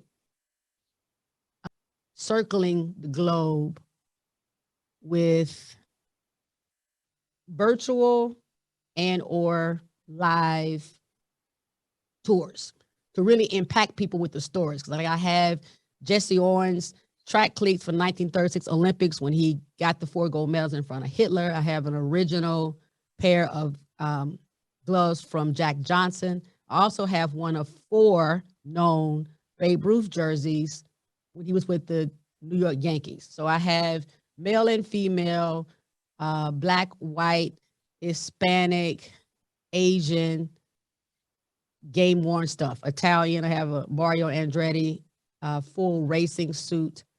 And that's what I was setting out to do. I was like, this is it. And I want to get better and better and make more connections. My thing has always been around, I'm a global citizen, and how can I make the world a better place? I want to leave more than I take out of it. That was the plan. And it was coming together. Then Dad dies. What we just been discussing, it happens. About 3 years into caregiving, at the time for those 3 years, I was only caregiving. I was managing my mother's CPA firm, managing my father's law firm. I'd opened the best way to say it is I'd opened the first African-American equity-owned business on the Strip in Las Vegas, and it was a sports memorabilia gaming experience. So I had those things going on while I was trying to also handle my father's estate and learn how to be a caregiver. Tremendous amount of stress. I had people suing me. Had guys I didn't know trying to wife me, trying to come up into what they thought might be come up. And I was like, hey, what are you talking about? What? No, get out of here. Silly guy. Should have got on that train earlier. You can't come in here talking about, hey, I know you. That's stupid. Then nobody teach you that you got to act like you don't know me. I was like, you don't even have good, you don't even have, get out of here. 3 or so years into that, I'd gained about 50 pounds. My cholesterol, my blood pressure, everything was going in the wrong direction. I walked into a wall, not meaning to. Thought I was having a heart attack or a stroke. Turns out it was a severely inflamed pinched nerve. That was my wake-up call. You got to do something differently. I started looking for a hobby. Like, I need a hobby that takes me out of all of this. Somewhere where I'm not Janae Smith. Because anywhere I walked in that time as Janae Smith, people knew what had happened. My dad was a Google alert before I knew the dude was dead. He was kind of a big fish in his area, so it was too much. And I was like, I need to go somewhere where nobody knows me, nobody wants anything. I need a new hobby. Because I gotta let life off. And that's where comedy came in. I did not know I would fall in love with this heifer. Comedy caught me by the heart and pulled it up out of my throat. And she was like, Jay, I've been waiting on you. And I was like, well, why you ain't say nothing? Been over here doing all this other stuff. Then family and friends were like, you've been funny. I don't know what you took so long. I was like, really? Why didn't nobody say? So I basically was on kind of like a janky version of Groupon. Like it really wasn't Groupon, but it was kind of Groupon-y. Just kind of looking like it's going to be glass blowing or beer making. I just need something that's fun. I want to meet some new people. Just going to walk in and say, hey, I'm Jay. How you doing? Yeah, let's learn how to crochet. 2 hours a day on a Saturday for 6 weeks. Mm-hmm. Comedy popped up. I fell in love with it. I knew it by like the second class because I couldn't stop thinking about it. I was getting into writing the jokes. I was sweating like I was out somewhere running a marathon. I'm at my desk writing a stupid joke. I look down and I have like wet rings under my armpits and sweat running down my back. And I was like, damn it. Because I knew what that meant, right? I lived enough life to know I was like, I got. Damn it, I got, but I don't even have time to like nothing. I don't have time. I don't have time. This was nuts. Anyway, it happened. But for the first couple of years of comedy, I didn't talk about being a caregiver. To circle back to that point, I didn't bring it up. I didn't talk about being Jay. I didn't talk anything about caregiver, my dad, my background, nothing. I only talked about the world, current affairs, and life experiences because remember, I was going to comedy to escape my real life. I didn't want to talk about it. I was trying to not deal with it. And how did that shift occur to become the conscious comic? Charm, the universe, Mother Nature, it wouldn't let me not. Like, you you just writing jokes and it's just started coming out of my spirit. I meditate, you know that, but I want your listeners to know. And it got to a point where who I am had to come out because I became serious about being a comedian. And once I decided, okay, I'm serious, I'm going to be a professional, I'm going to have a website, I'm going to go on tour, I'm going to do more than open mics. Once I made the decision that this is not just open mics, I'm going to go grab a glass of wine or a beer every couple of weeks and just do 3 minutes. Then it became, well, I don't want to get up there lying. That's disingenuous. And that's not who I am. I don't do anything else like that. So why would I do this? And I'm so passionate about the art form. And I know, I feel like, you got politicians, preachers, professors, comedians. I mean, who else can command an audience? You get the mic and like everybody's listening. What are you going to say, Jay? And I've come of age as a comedian during a time you got Black Lives Matter, you got people grabbing women by the crotch. I'm like, I gotta say something. And I have my point of view. I'm coming from the hotbed of, civil rights and the cradle of the Confederacy. And then I have all this corporate experience. I've been to all 7 continents. I've lived in 3 or 4 other nations. And so I was like, you gotta, it started coming out in my jokes. But it was the pandemic.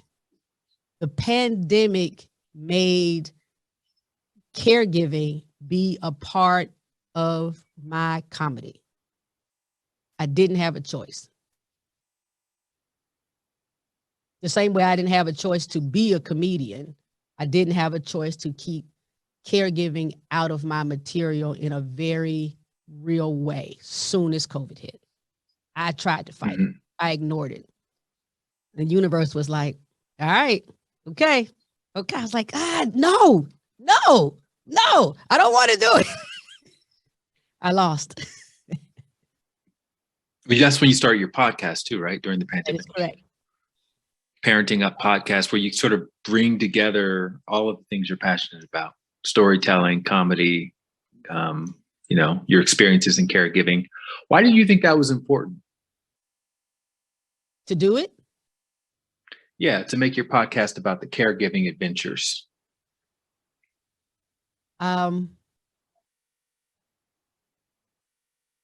I don't want to sound like a broken record, but like when I tell you I didn't have a choice about that follow the charm, you get to the corner, you're supposed to go left or right. What did intuition tell you to do? I really have been. I started meditating in 2015. And in December 2015 is when I started meditating. March 2015 is when I started comedy. I've been working very intently and intentionally on building my intuition muscle. And I didn't even want to do a podcast. I was like, I don't have time to add anything. I'm barely staying above water with what I'm already responsible for, or the things I at least have agreed to do. Because everything in this world is a choice.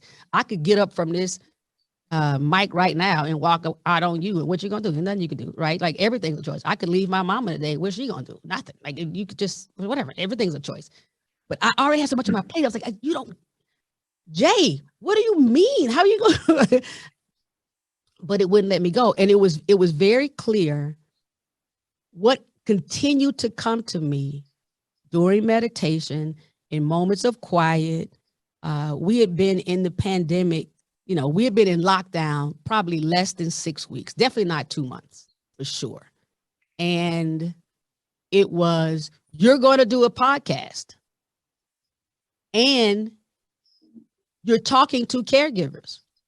Like the podcast was not, I wasn't supposed to, I was very clear. The mission was not to just deal with, Jay Smiles, you got to figure out how to do comedy, right? Because a lot of comedians or a lot of artists or entertainers made a podcast about their craft, because all of a sudden, if you can't perform, figure out how to take it to a digital medium. And it was clear, like, nope, this has nothing to do with your stand-up. You are supposed to talk to caregivers. They are hurting. I was getting that from caregivers. Caregivers were DMing me. People who know that I'm caregivers were DMing me. What are you doing? How are you taking care of your mama? How are you not going crazy? And I was like, I'm Jonah. That's what I tell my friends all the time. I am so Jonah in the Bible. Like Jonah didn't want to do nothing. So whether you're Christian or not, just know it ain't but 5 pages in the Bible. Okay. Jonah didn't want to do nothing. He was always running from whatever he was supposed to do. And I'm Jonah. And I was like, it's the only 5 pages I know. I don't even know where nothing else is in the Bible. Whatever. That's not a point. So, and it came to me, it's like, you're supposed to talk to caregivers and you're supposed to tell your story, and it's supposed to be funny. Don't try to get into statistics or pills and doctors and tests. Just tell your story, talk to other caregivers, and if you tell your story, it will help people. And everything I've ever done has to pass through that eye of the needle. In my 20s, I thought I wanted to make money more than I had a mission. By my early 30s, I knew that I wasn't driven by that. Like I'm just not. Like, period. Like mission matters, mission over money for me, period. Like it's just impact over income. That's just who I am. And I'm a better, I show up better when the mission aligns with my values and who I am. And so helping caregivers during the pandemic, that was a reason at 2:00 in the morning, after I get my mom to finally go to sleep, to come to cut these damn lights on and be like, all right, hey, it's Jay Smiles. Like, but if I was just kind of trying to come to figure out how to do a set in the dark with some lights to ask people to put 99 cents on my Patreon account, like, I wouldn't have done that. I just wouldn't have. I wouldn't have had the consistency because I wouldn't have given a shit. I would have been like, I don't. How many 99 cents do I need to buy some coffee? Like by the time the IRS take, I'm like, I'm not doing it. But I now I'm on every continent.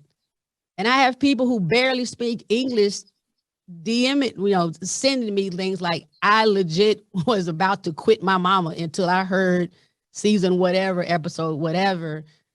And if you can do it, I can do it too. I'm like, bet, let me go do my next episode. Like that is what leads me. But I did not have a plan to become a podcaster. I am following intuition and the spirit. You're going to do a podcast and it is for caregivers.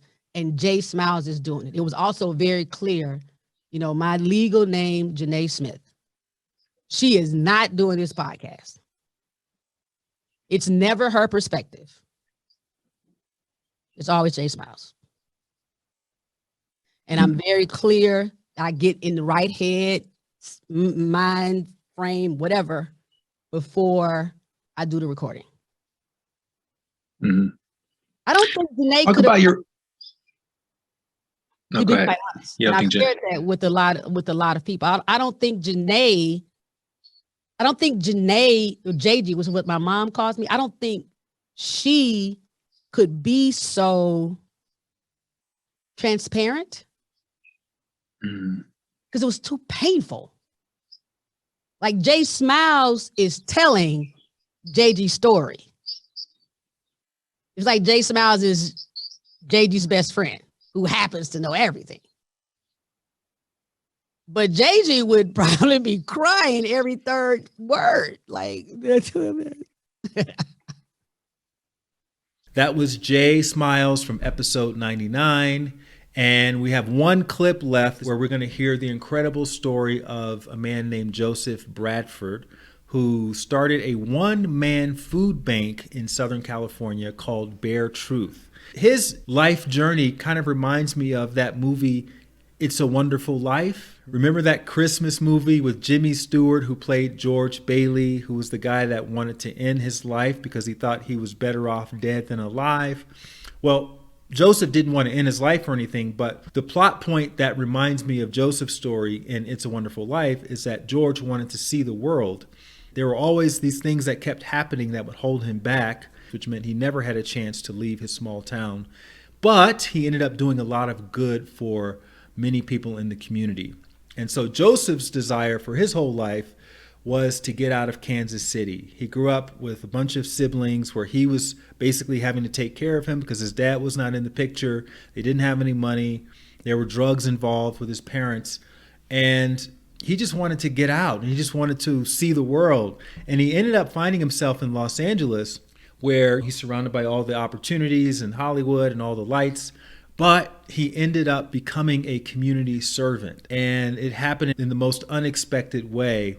And this is a clip from way back in episode number 47. But it's one of those episodes that I still personally go back and listen to this day because of Joseph's drive and determination and his wonderful storytelling. It's about how Joseph surrendered to this inner calling that he had one night really, really late after leaving a restaurant and giving a homeless person his food, and how that snowballed into this movement that he started called Bare Truth.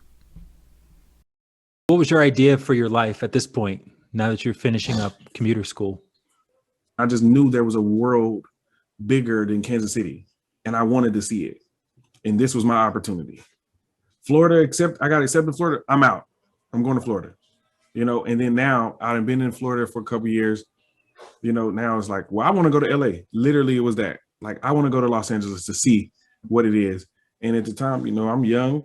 I had been working, so I saved some money. I had like $4,000. I ain't like a lot of money, but I'm young. I don't have no kids. I don't have no responsibilities. It's just me and my work ethic is good enough to where I find a job. That's how I looked at it. I find a job. I never had no problem finding a job before, so I found a job, and I just wanted to go and see it. And literally, me and my cousin drove to LA, ran out of gas twice, hitchhiked once. We was good. Yeah, we was good. And so what happened when you got to LA? I ended up finding a job in a month. I lived out in the valley. Most expensive rent that I've ever had. I didn't know places cost this much when I moved out here because, you know, I'm from a smaller city where rents ain't this bad. In Orlando, in Florida, the rents ain't that bad. Mm-hmm. And 3 months later, guess what? Now my brothers are living out here with me. I had some issues in Kansas City. My mom was going through a few things, and now I have my brothers again. Not again, but now they're with me. Mm-hmm. I had to enroll them in school. I had to now be dad again, you know, while I'm trying to work and, you know, take care of my brothers during this time as well. My mother was having some issues. So Bruce was now, by this time, her and Bruce had got back together. And so he was supposed to help me. He was supposed to help out with my brothers coming out here. And he ended up dying. Then come to find out, he had a drug problem too. So here it goes again. Somebody else with a drug problem. And now they're not here doing what they told me that they was going to do. Because when I moved to Florida, it was like, oh, you know, I'll help you. I'll, you know, do whatever, you know, try to help out. Cool. And then now I got my brothers literally 3 months after I moved to Los Angeles. No help again. I got to figure it out.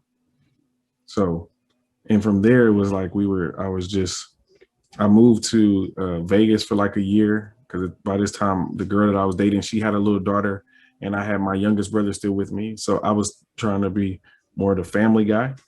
Did you have proper jobs at this time? Like, you know, 9 to 5s and steady but not salary. Yeah, but not like the greatest jobs ever. Like the first job that I got when I got here, I was working, I was doing maintenance. I was doing maintenance for this property in Reseda. Mm-hmm. That was the first job. But then by this time when I moved to Vegas, I was actually I was doing maintenance for 24 Hour Fitness. So I was actually getting paid something kind of decent, you know? So, and that was, now I'm like 24 or something like that, you know? So it wasn't that bad. But like I said, now moving to Vegas, it was cheaper. And it was like, oh, I can do this. And I was able to get a house and all that other stuff. And like I said, I had the girlfriend with the young daughter and my brother put him in school as well. So it wasn't that bad either. Then we ended up moving back to California. Okay. And how did you get introduced to the population on Skid Row? Like, can you talk a little bit about the genesis? I want to start to get into, because we only have half an hour left. So I want to start getting into bare truth. So let's talk about so what led you to that.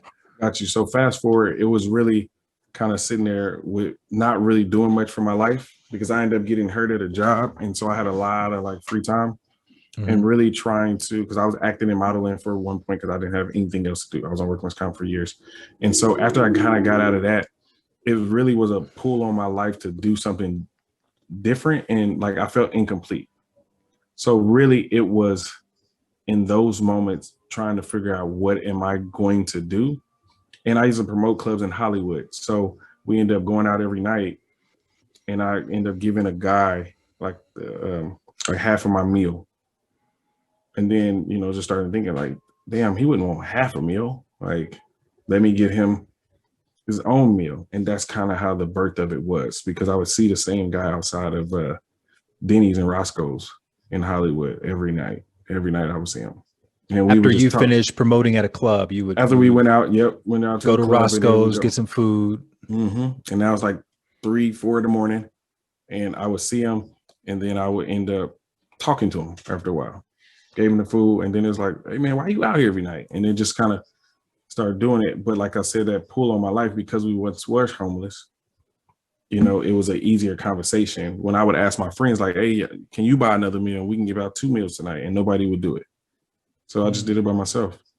When you saw this guy, who did you see? did you see yourself? Did you see your dad? Did you see somebody you came cross paths with? No, I just seen somebody that needed help. And that correlated with my life because all along here, I feel like my life would have been a little bit better if people helped me. I always had to struggle to do different things. And I always wish that, like, damn, I wish somebody could help. Somebody could help me. If somebody could help me, I could move this journey along a lot faster. When my car broke down or when this happened, if somebody was there to help me, if I could call back and say, hey, can I get $600 to fix my car? That would have been a great help. And so for me, it was like just that compassion to help and want to help and really listen to him and what he was going through. When your friends refuse to help to even buy one meal, what do you think the psychology of that is? It was all about self for them because they were going to do whatever they was going to do. And so, and I didn't necessarily like it because my friends at that time were just the only people that I knew when I just first moved to California. So if essentially I was kind of forced to be around them because then I wanted somebody to be around because I'm used to having all my siblings around, as much as I didn't want them around. But now when I'm gone, it's like, this is boring by myself. And I spent a lot of time by myself moving and doing different things. And so me and those same group of friends back then, we're not even friends today. I know them, but like, they're not a part of my journey and what I'm doing today, because we just grew apart because I always knew that wasn't really what I wanted. That was just where I was forced to be at that moment. Okay. So you started buying the guys a couple meals and then what happens? Yeah. So buying the guys a couple meals and I just kind of kept doing it, not as regular at that time, but I just did it here and there. And then I really kind of created a plan for housing because where I was living, that was my biggest bill, my rent. And I wanted to reduce the amount of rent, but I also wanted to provide people housing because then I would see now more people now on the streets. So now at this point, I'm conscious of homelessness. We always knew it, you know what I mean? But now I'm very conscious of it. Like, damn, there's a lot of people over here. Or me walking around at 2 a.m, I done seen Stan over there. I've seen John over there. I actually now know them by name. And it's like they're sleeping outside when they could be sleeping inside. So like I really kind of outlined a vision on how to reduce my rent and eventually one day like get housing. And so what I did is I created a plan as far as if I managed the properties, if I became a property manager, then I could live there for free. Right.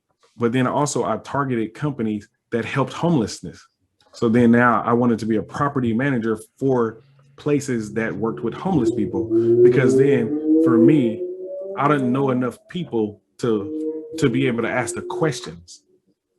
So what I did is I worked there. It was like a paid internship. If I worked there, I worked inside of the mold. Now I can learn. I can ask the questions. I can look at the paperwork. I can see who's coming in and how they were doing it. Because this in my life, I just don't feel like I've been fortunate enough to know the right people. So it's always been a struggle to get information and how people's doing it. Especially now I'm living in a big city like Los Angeles, people doing a bunch of stuff out here, but I don't know them.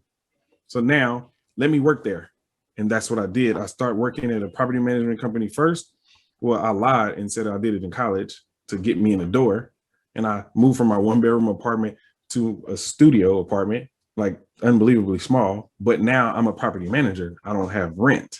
So now that provided me the flexibility to now go out and now like seek these other companies. So then when I found a larger company that actually did what I wanted to do, end up applying there. But now I actually have the skill set that they need, because I didn't have it before, but this was a smaller company, so it was fine. But now I'm going to this bigger company. And that's where, it was a very strategic plan how I went in there and introduced myself and how I got that job. And then from there, I worked for them for like 6 years, learning how they getting the people, where are they getting the people, like, what does this mean? Like, and meeting the social workers and just kind of really talking to them and going to the de-escalation training. And I literally said yes to everything that they wanted me to do, because in my plan too, I'm also now figuring out bare truth and like what I wanted to do with that. And at that point, I didn't even have a name for the organization as well. But it was literally like, okay, God, this is the speed. This is where I need to be. But not necessarily for working for somebody, but kind of how can I make it better? Because then I also noticed a bunch of flaws within what they were doing. And I also, because now I'm the property manager, I'm depositing like $30,000-$40,000 every month into somebody else's account, and they don't even treat the people as good as I know that there has to be a better way. And so that's where like really the birth of it, because when I did it, I didn't necessarily know it was going to be what it is today. I just knew that the passion for the homelessness, because of what we went through before, you know, and also now I'm actually getting to know these people and like now hearing their stories versus just, you know, walking past them like I did all them other years or drop a dollar here and there, you know what I mean? But it was literally that. But then I also remember, even when I would drop the dollar, I always had like a little slight conversation with people. Like, hey, what you doing? Don't, you know, and I would really tell them, it was my thing. Hey man, do something good with it. Because because in my brain, I'm trying to steer them away from drugs and alcohol, because for me, that's probably why they're here. But now for me, I done lost everybody due to drugs and alcohol. So I didn't want that. So yeah, I want to help you, but it's like, I don't want to feed into your habit, you know? So then that wanting to help you now with my organization goes even further, because now I can give you housing to really move you off the streets, and then now work on those other little issues. But like, I got to get you safe first.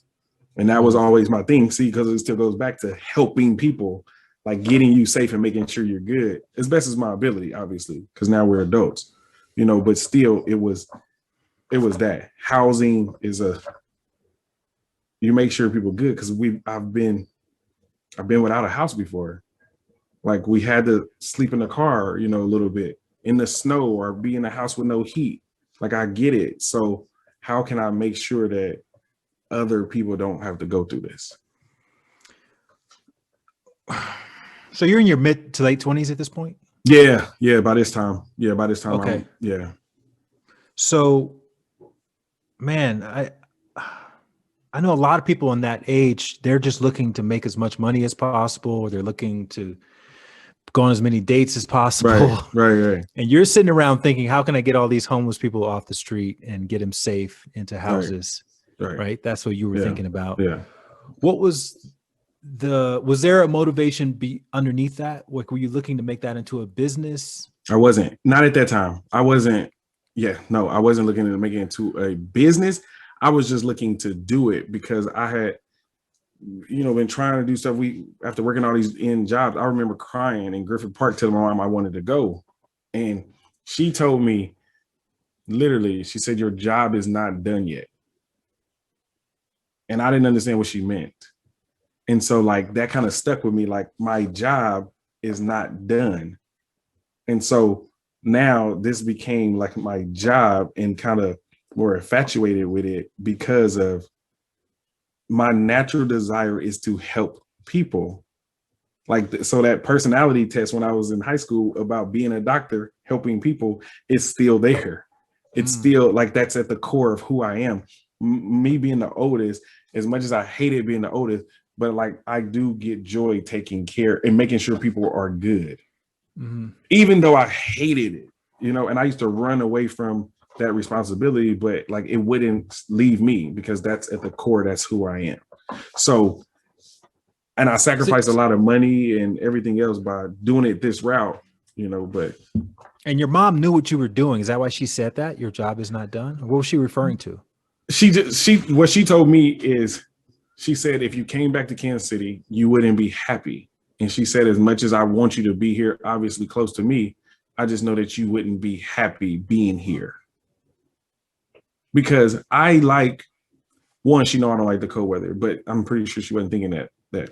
But for me, I like the opportunity to be great. And at that time, I probably wasn't able to articulate it in a way that I may be able to do it now. But I feel like she was wise enough to see that in me. You know, like everybody around here is not doing nothing. You know, like your friends, she might even still see some of my friends is like this, they not doing nothing. They, you know, and I'm out here now meeting people, whether when we was promoting clubs, and I'll tell her like, Mama, I seen Snoop. She really loves Snoop, you know, but even like little stuff like that, because of where we grew up, that doesn't happen for us. So she clearly seen in it somewhere the excitement or knew something else about me that I didn't know about myself, you know, to say your job is not done. And she wouldn't like let me come back home. Even though obviously I could, but she wouldn't. She was like, no, you need to stay there and figure it out. And it was like, I guess maybe she didn't want me to quit either, because she know that's not who I am, you know? So it was so many different things of like why she might have felt that way. And I know some of it is how she might feel about her own life or what she didn't do, or maybe when she been scared to move or, you know, jump outside of her comfort box, you know, and then she don't want that for us. So that's why I love her for that, because she, you know, a lot of my motivation of what I do right now is because of my mama and for her support, even though it wasn't financial, even though when I was a kid, I wish she had more money or did whatever else, but she always loved us and she never gave up on us. And this was a perfect example. When I wanted to give up on myself, she didn't give up on me. She made me look in the mirror and keep pushing forward. Were you a one-man show at this time, or did you have help? No, I was a one-man show at this point, because then it wasn't an organization. It was now I'm working for this company, you know, and I'm in a sense stealing their resources, or like we getting food donations from them, and I sidebar to people, hey man, like I go out at night, you know, can I get some food too?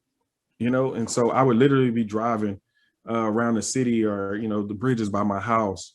You know, I used to get the food from 7-Elevens, you know, that they were going to throw away. And just because of the date, even though it wasn't bad, but per their rules, they have to throw it away. And they used to tell me no, because they didn't want to get sued. But I was persistent and I just kept going back. Please, man, can I get it? Like, can I get it? I don't want to dig it out your trash, you know, but I will, you know. And then it was like, once 7-Eleven was good, then he was like, oh, call my buddy. I'm going to call him right now. Tell him you're going to go get the food over at that 7-Eleven. And now I had like 5 or 6 7-Elevens that was giving me food all the time. And I would go do that. I would be walking around the promenade, you know, in Santa Monica at 3 a.m, passing out food. But then I'm also always talking to these people. You know, I'm talking to them. I actually know them by name, or, you know, they looking forward to now me coming.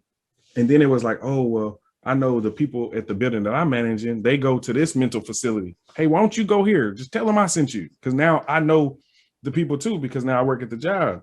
And so that's where it was like, this was great. And then by this time now, I did create the name. Literally, I'm a guy that when I hear something or you say something good to me or whatever, I keep it in my notes. And really one day when I wanted a name for now what I'm doing, like it was in my notes, not in the order, but it was there. And it literally kind of shifted. Like I watched the letters kind of form, and it was like bare truth. Like it was there, you know? So now by this time now I got the shirts printed up.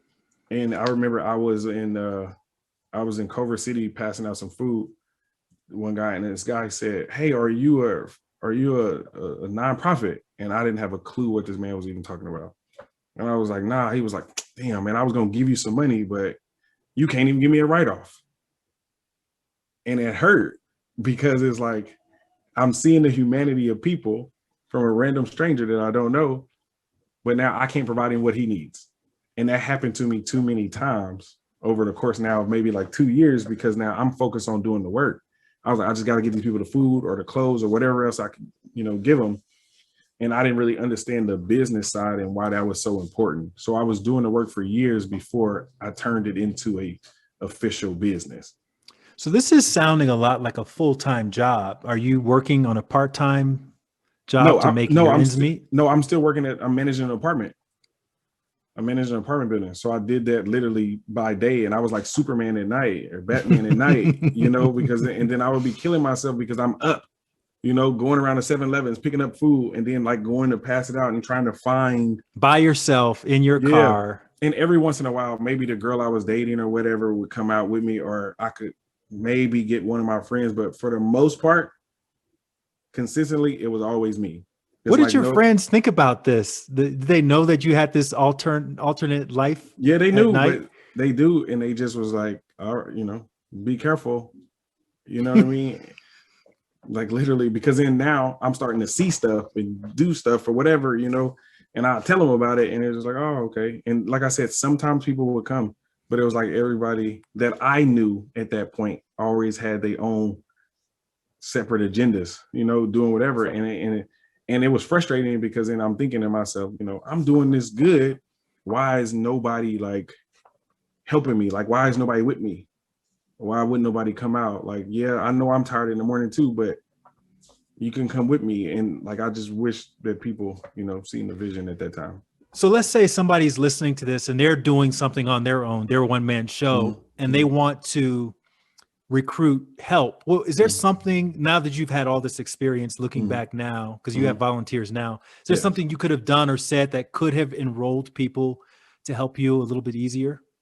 In my experience, honestly, it wasn't the people that I knew. I had to step outside of that bubble. And it was complete strangers that started coming with me. Unfortunately, it sucks. It sucks to say that, you know, but then I also say for me too, like my family in Kansas City would have helped. I believe that they would have helped, but I was just in Los Angeles. You know what I mean? So who was your first volunteer? My barber. He's cutting your hair and you're like, hey man, I'm going out tonight to 7-Eleven. Would you want to come? My barber gave me $200 and I cried right there because it was like, he actually believes in me. Yep. He gave me $200. That was the first time. I mean, people gave me like $1, $10 or something, but he gave me $200. That actually makes sense because your barber's like your therapist, right? He's listening to your story. And I'll be talking to him. Yeah. He really supported that. And like I said, it made me, it was like one of those confirming moments where it was like, okay, I'm doing the right thing. I got him to, you know, I got my barber to give me $200. And mind you, his job is to collect money from me. You know what I mean? I paid him for a service and he gave me $200 and he said, I believe in you. And I was like, all right, I'm good. So prior to that, you weren't even sure if you were doing what you were supposed to do. No, I was just doing what I felt was right, regardless of what people said about me, regardless of what, you know, why would you want to go out there with those people? You know, it was always something. And it was like, mind you, these are now people that have been now that came to like my kids' birthday parties at this point. Like my, you know, these are close people to me that wouldn't support or wouldn't help out or do nothing, like literally nothing. Maybe they prayed for me, you know what I mean? But that's about it that I know, you know? And that's what I would always say. It made no sense. Like, I don't understand it. But then for me, I'm always on the flip side of that. You want to do something, let's go do it. Let's, you know, but they didn't. But, and I appreciate them for that because then it made me work harder to prove to them that this is what I was supposed to be doing, you know, and I still welcome them in today. You know, I have a little conversation with them now, but I welcome them in because we need the help and support. And a lot of people told me, hey man, I didn't see it. I didn't know what you were doing. I didn't get it or whatever else they told me. And I was like, well, thank you. And I'm, you know, I'm glad you see it now.